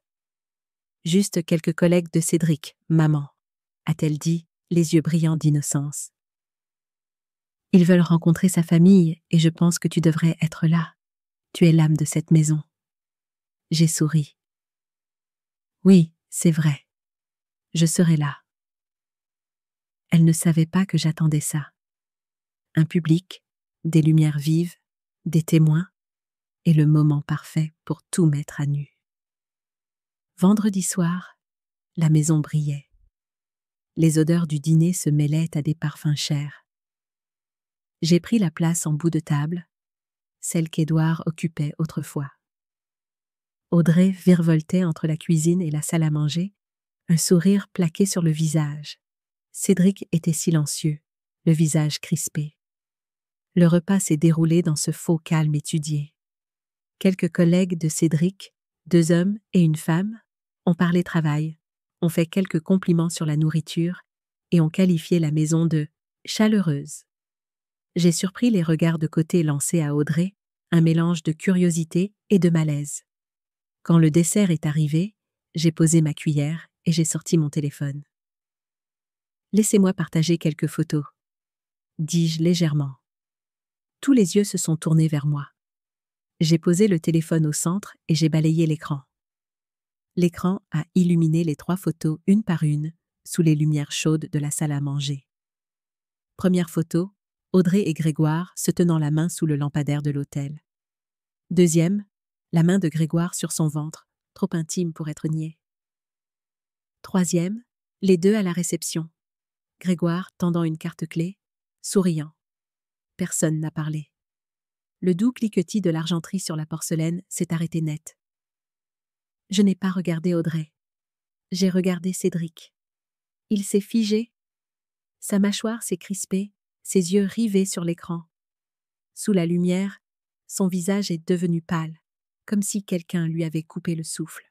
« Audrey » a-t-il dit doucement, la voix accrochant. « Qu'est-ce que c'est que ça ?» Audrey a cligné des yeux rapidement, la bouche s'ouvrant et se fermant. « C'est un malentendu » a-t-elle bégayé. « Grégoire est un collègue. Il me réconfortait juste parce que j'étais sous pression. » Je me suis penchée et j'ai balayé vers le fichier suivant. Du haut-parleur du téléphone est sorti un clip audio net, aussi tranchant qu'une lame dans du tissu. « Grégoire, une fois que le bébé sera né, il s'occupera de tout. » Audrey, j'ai peur que ta mère le découvre. Grégoire, elle ne se doutera de rien. Continue juste de jouer la femme épuisée. Je n'ai pas ressenti de colère, seulement une ligne froide le long de ma colonne vertébrale. Avez-vous déjà entendu une phrase qui a fait s'arrêter votre cœur parce que vous saviez que tout avait changé à cet instant? Si oui, partagez-la dans les commentaires. Peut-être que nous nous comprendrons mieux à travers ces fissures. Ma voix semblait lointaine, comme si j'étais une étrangère à ma propre pièce de théâtre. L'air dans la pièce s'est épaissi. Un collègue a baissé la tête et a écarté son verre de vin. La femme a pincé les lèvres et a secoué la tête. Je n'avais pas besoin de dire un mot de plus. Le masque poli d'Audrey se brisait tout seul.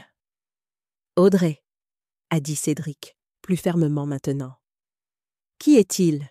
Et le bébé ?» Elle s'est levée d'un bond, sa chaise basculant en arrière.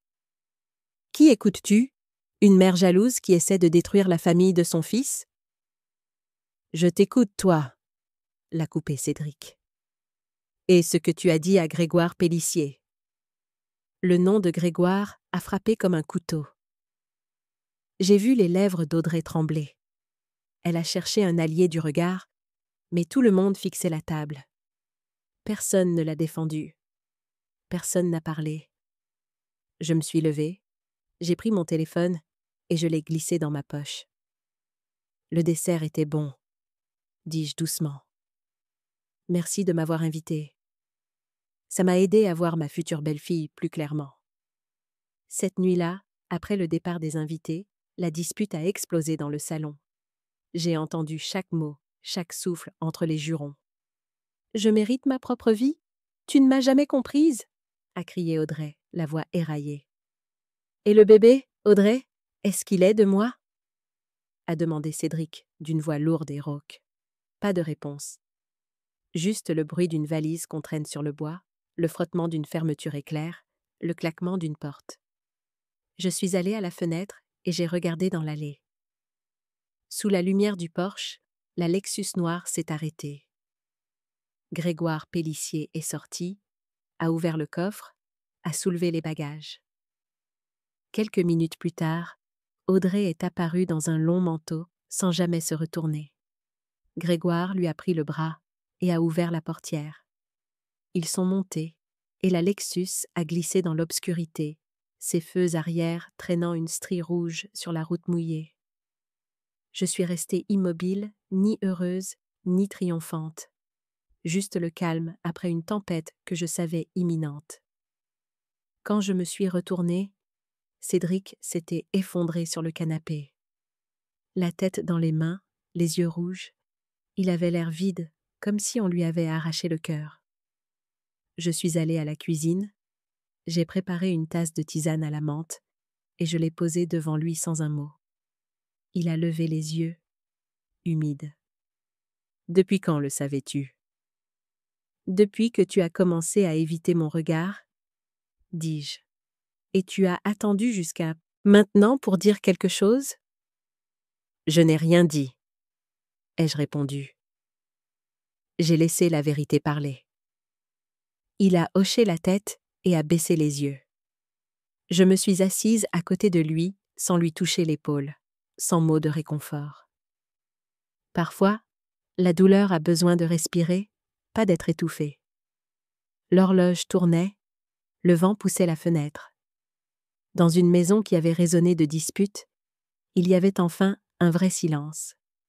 Cédric a parlé enfin, la voix rauque. « J'ai été aveugle trop longtemps.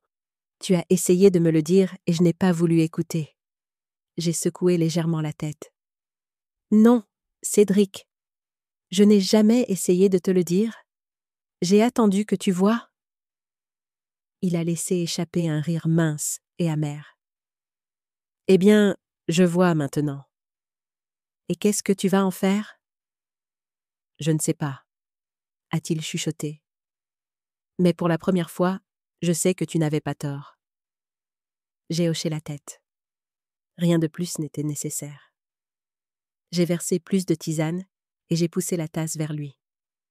La vapeur s'élevait, enveloppant la lumière chaude de la lampe dans une fine brume entre nous. Nous sommes restés là longtemps, tous les deux silencieux. La maison était paisible, le genre de paix que seuls ceux qui ont perdu quelque chose peuvent reconnaître. Quand l'horloge a approché minuit, je me suis levée et j'ai doucement fermé la porte.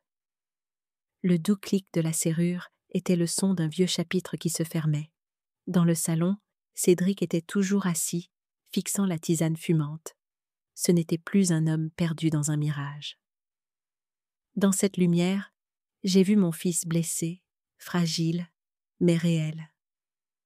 Je suis revenue et je me suis assise à côté de lui. Pas de discours de pardon, pas de leçon. J'ai juste gardé ma main près de la sienne, assez proche pour qu'il sache que j'étais là. Dans le silence, avec la tisane chaude et le vent aux avant-toits, le lien mère-fils que les mensonges avaient rompu a commencé à se renouer par la vérité, et c'était pour moi la seule victoire qui comptait. Le lendemain matin, le soleil précoce inondait les fenêtres du salon. La lumière était douce, mais claire, attrapant les grains de poussière encore en suspension. La poussière d'un long silence, de faux mots, de blessures cachées. Je me suis versé un café et je suis resté à regarder la maison. C'était étrangement silencieux. Pas de talons staccato, pas de parfum lourd, pas de leçon sur le fait que le bébé a besoin de calme. Juste moi, Cédric et la vérité. J'ai commencé la matinée en dépoussiérant les photos de famille. Celle de nous trois au lac de Gérardmer quand Cédric avait 10 ans. J'étais en pull rouge. Édouard avait un bras autour de notre garçon. Et Cédric souriait, tenant une canne à pêche plus grande que lui. J'ai soufflé la poussière des coins et je l'ai remise à sa place, au-dessus de la cheminée. Juste à côté, j'ai raccroché le portrait d'Édouard, celui qu'Audrey avait décroché pour éclaircir la pièce. J'ai reculé et j'ai regardé le sourire de mon défunt mari dans le cadre en bois. La lumière se reflétait sur le verre avec un doux éclat doré. « Bonjour, Édouard », dis-je doucement. Tout retourne à sa place. La chambre voisine, celle qu'Audrey avait baptisée la chambre de bébé, était silencieuse maintenant.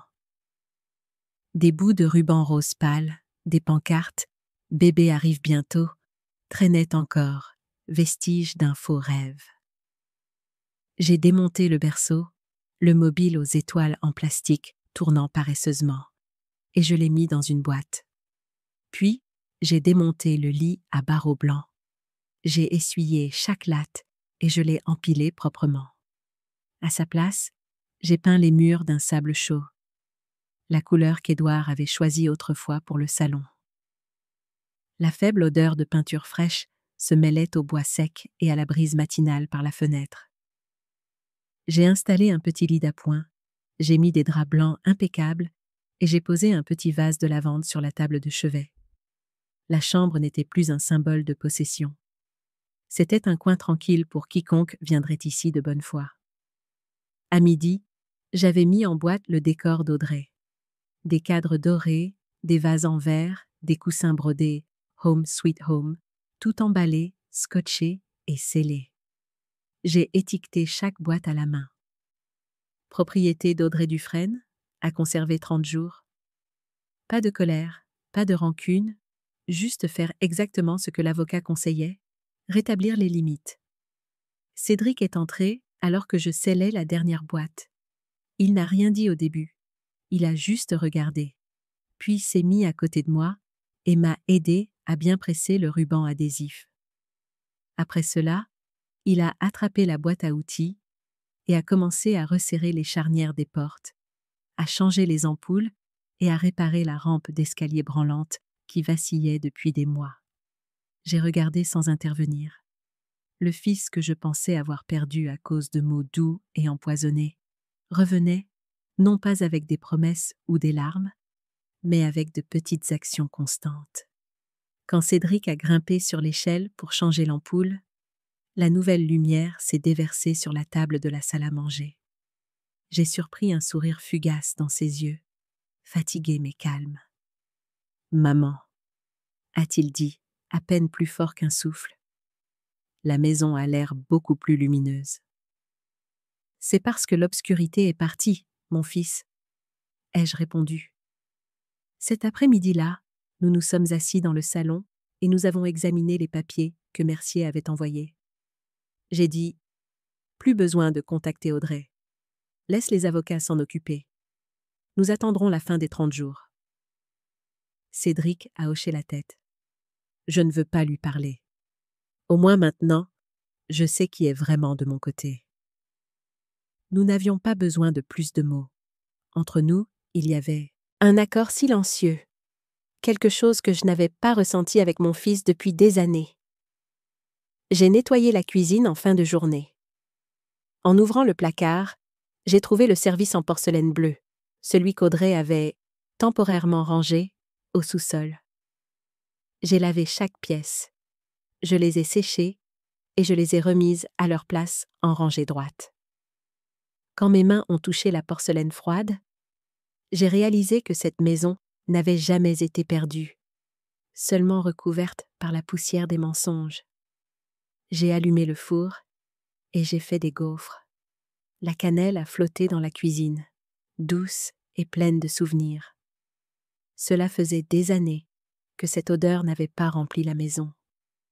À l'époque, chaque fois que je cuisinais, Édouard ouvrait la fenêtre pour laisser entrer la brise et disait « Une maison est vraiment vivante quand elle sent quelque chose fait avec amour. » J'ai fait de même. J'ai ouvert grand la fenêtre donnant sur le lac. L'air du matin s'est engouffré, transportant une brume propre et le clapotis de petites vagues. La lumière du soleil rebondissait sur l'eau, projetant des taches lumineuses sur le mur. C'était comme une simple bénédiction de la maison. Pas de prêtre, pas de rituel, juste le vent, la lumière et un cœur qui avait cessé d'avoir peur. Cédric se tenait dans l'embrasure de la porte, un peu de peinture encore sur les mains. Il a dit doucement « Maman, la maison ressemble à ce qu'elle était avant. » J'ai essuyé mes mains sur mon tablier et j'ai souri. « Non, mon fils.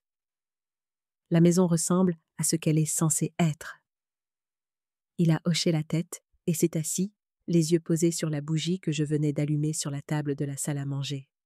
Je savais que nous pensions tous les deux à Édouard, l'homme qui avait posé chaque brique de cette maison, celui qui disait « Chaque tempête ne fait que nettoyer le porche. » Tard cette nuit-là, je me suis assise près de la fenêtre et j'ai écrit une lettre manuscrite à Paul Delaney. Cher Paul, je tiens à vous remercier, non seulement pour ce que vous m'avez dit ce jour-là, mais aussi pour votre franchise. Vous n'avez aucune idée à quel point cela m'a aidé. Dans la vie, certaines personnes ne font que passer un instant, mais laissent une traînée de lumière comme une lampe dans la nuit. J'espère qu'un jour vous viendrez prendre le thé et entendre la fin de cette histoire, quand tout sera enfin calme. Avec ma sincère gratitude, Hélène Dufresne. J'ai plié la lettre, j'ai mis un timbre et je l'ai posée proprement sur la table près de la fenêtre. Quand la nuit est tombée, je me suis de nouveau assise dans le salon. Une petite lampe diffusait une lumière chaude qui se reflétait sur les cadres de famille. Dehors, le lac était d'un calme plat. À l'intérieur, je ne ressentais plus de tourmente. Juste une paix profonde, le genre de paix qui vient après une grande tempête.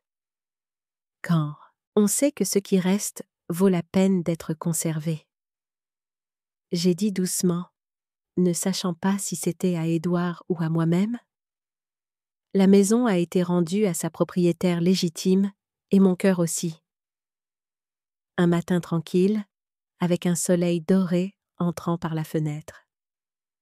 Je me tenais dans le salon avec une tasse de thé, regardant la maison qui venait de retrouver son âme. Tout était propre, chaleureux et bien rangé.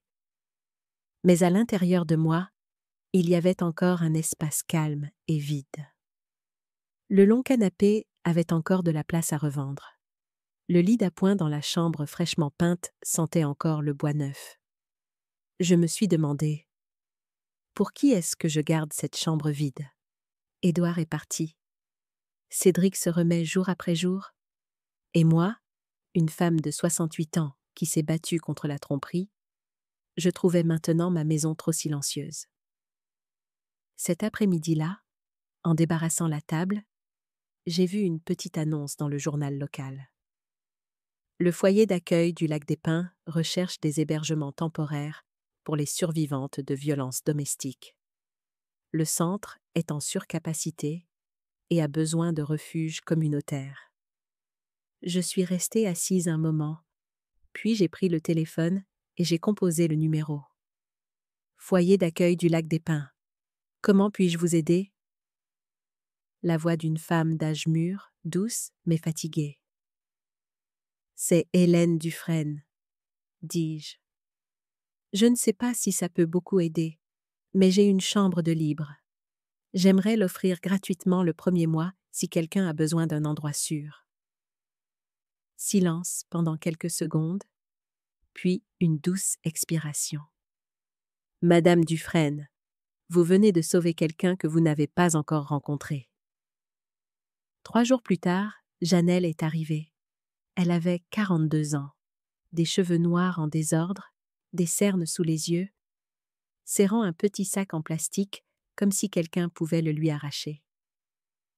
Elle n'a pas dit grand-chose, juste un léger signe de tête quand j'ai ouvert la porte. Je n'ai pas posé de questions. Je lui ai simplement fait visiter les lieux. La cuisine, la salle de bain, la machine à laver, puis la chambre d'amis avec des draps frais et un vase de lavande. « Voici la clé, dis-je. Si vous avez besoin de quoi que ce soit, frappez. Sinon, gardez le genre de silence que vous voulez. » Elle a hoché la tête, serrant le sac contre sa poitrine. Cette première nuit, j'ai entendu de l'eau dans l'évier, une cuillère touchant une tasse. Vers minuit, la bouilloire a sifflé doucement dans la cuisine. Je suis sortie et j'ai trouvé Janelle debout là, les yeux effrayés comme une enfant prise en faute. « Désolée, » a-t-elle chuchoté. « Je voulais juste un peu de thé. » J'ai souri et j'ai tiré une chaise. « C'est bon. Ici, vous n'avez pas à vous excuser d'exister. » Elle m'a regardé longuement, puis a hoché la tête avec des larmes dans les yeux. Cette nuit-là, la maison a retrouver sa voix, petite mais réelle. 3 semaines ont passé. Un matin, je me suis réveillée pour trouver la chambre de Janelle vide. Le placard bien rangé, le lit fait, et une note pliée sur la table. Madame Hélène, je suis partie non pas parce que j'ai peur, mais parce que je le peux enfin. Merci pour la chambre, pour le silence, et pour ne pas poser de questions. Vous m'avez redonné de l'air. Janelle. J'ai tenu la note et je l'ai relue encore et encore. Vous m'avez redonné de l'air. Mon cœur a tremblé. Parfois, ce dont les gens ont besoin, ce n'est pas d'un abri. C'est d'un coin où personne ne juge. Je me suis assise sur le lit et j'ai pris une longue inspiration. La chambre n'était plus vide. Elle venait d'être remplie de sens. 2 semaines plus tard, le centre a rappelé. Madame Hélène, il y a une jeune femme et son enfant de 2 ans. Personne ne veut les prendre parce que l'enfant est si jeune. Êtes-vous sûre? Je suis sûre, dis-je. Amenez-les. Cet après-midi-là, Maria est arrivée, 23 ans, mince, avec une coupe de cheveux très courte, portant le petit Léo aux grands yeux sombres. Quand ils sont entrés, Maria s'est figée comme si elle avait peur de toucher quoi que ce soit. J'ai juste souri, je me suis accroupie au niveau des yeux de Léo. Bonjour, Léo, tu aimes les petites voitures ou les cubes? Il a pincé les lèvres, puis a chuchoté. Voiture. J'ai hoché la tête. Les voitures sont dans ce coin, à côté du vase. J'avais déjà préparé un panier de jouets, quelques livres en tissu, un petit ours en peluche et un pot de marguerites sur la table. Maria m'a regardée, les lèvres tremblantes. Vous avez vraiment préparé ça pour nous? Je ne l'ai préparé pour personne en particulier, dis-je. Je l'ai préparé pour les gens qui ont besoin d'un endroit pour respirer. 3 jours plus tard, la maison a commencé à changer. Les matins venaient avec de petits pas dans le couloir et des petits rires dans le salon. L'après-midi sentait le poulet rôti et les légumes mijotés.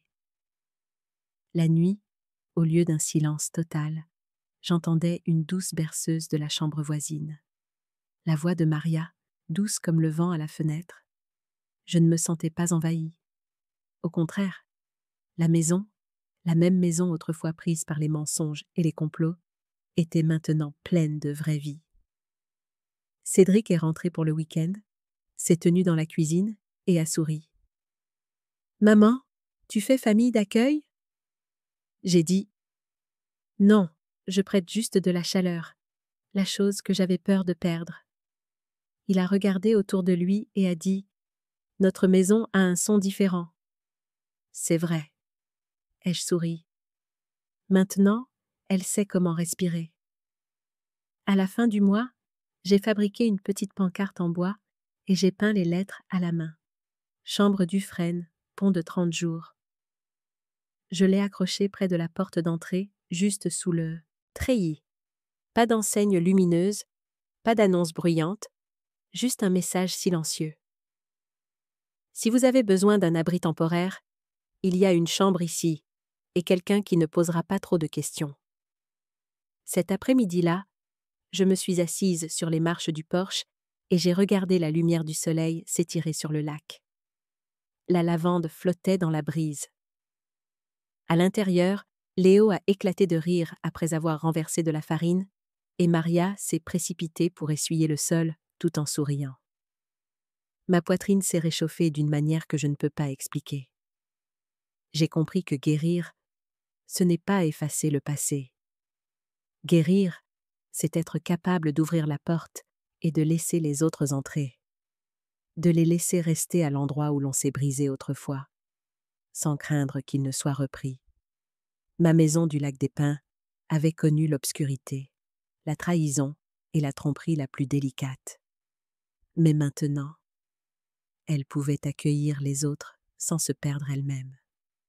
J'ai regardé la photo d'Édouard et j'ai dit doucement « Tu vois, Nous avons fait de cette vieille maison quelque chose de plus grand que la vengeance.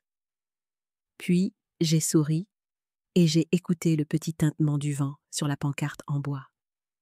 Pour moi, ce son était une confirmation. Je ne suis plus une victime.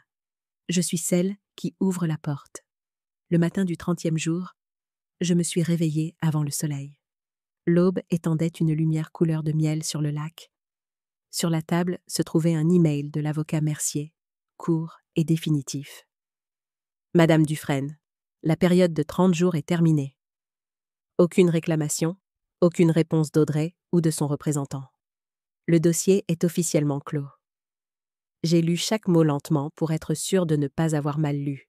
Un long chapitre rempli de fumée, de larmes et de tiraillements était vraiment terminé.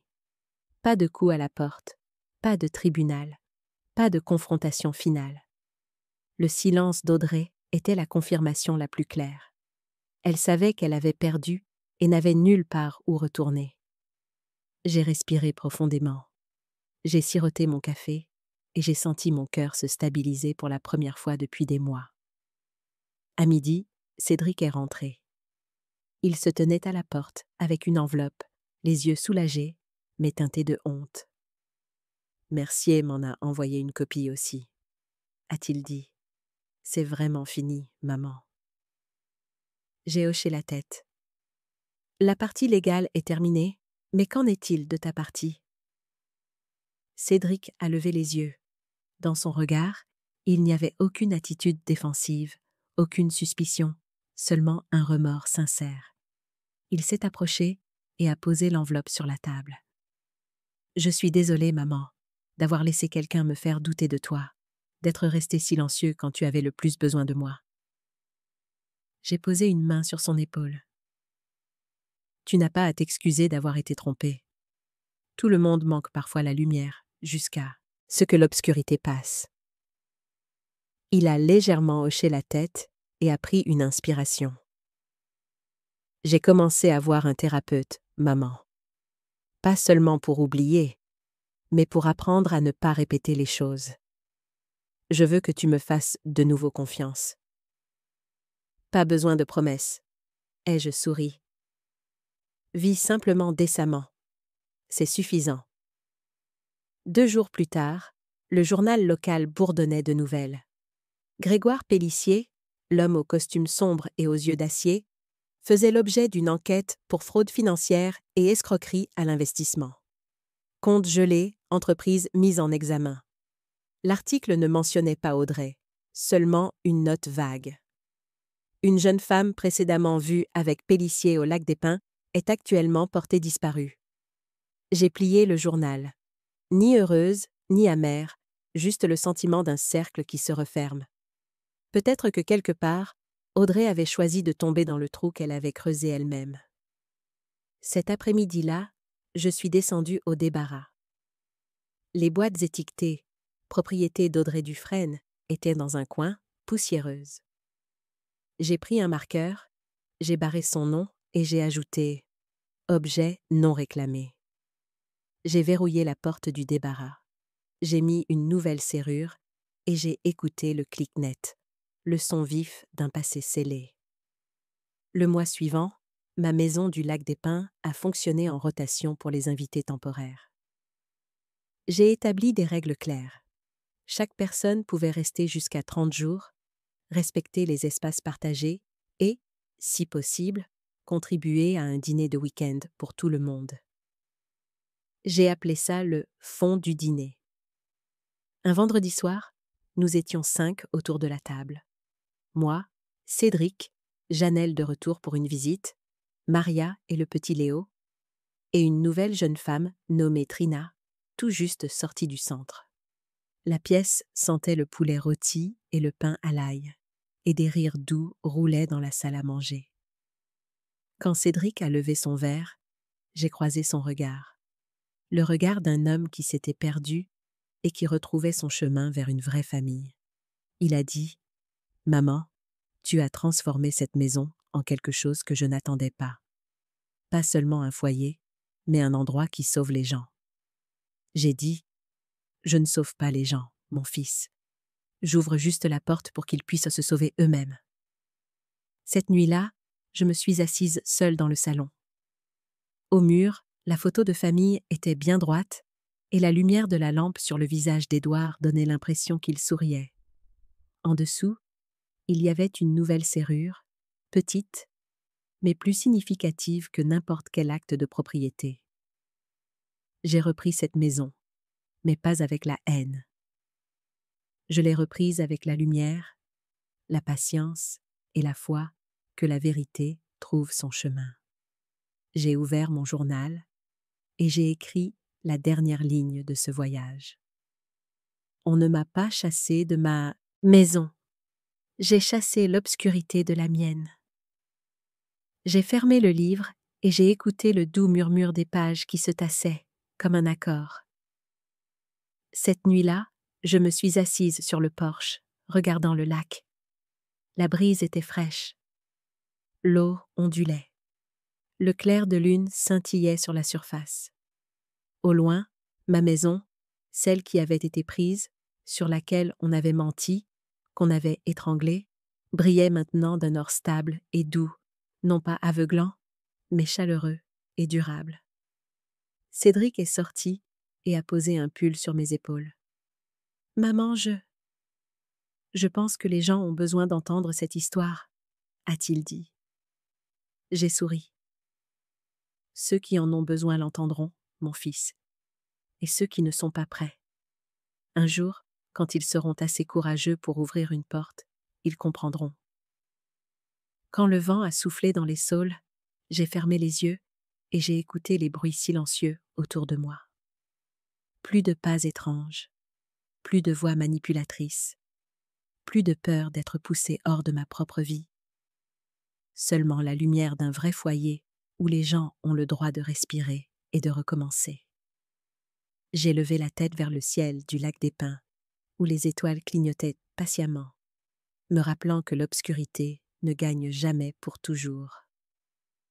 J'ai souri, un sourire calme, léger comme la brise du lac. Merci de m'avoir accompagné jusqu'à la dernière page de cette histoire.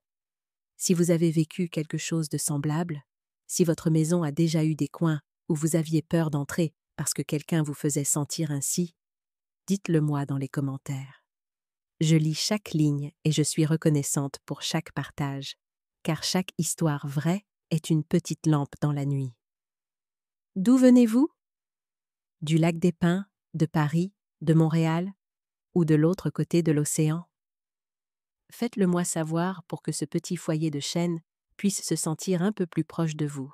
Et si cette histoire a touché votre cœur, s'il vous plaît, aimez, abonnez-vous et activez la cloche pour que chaque fois que j'ouvre la porte pour en raconter d'autres, vous ayez toujours une place au premier rang. Merci d'aider à maintenir la lumière de cette maison pour qu'elle ne s'éteigne jamais.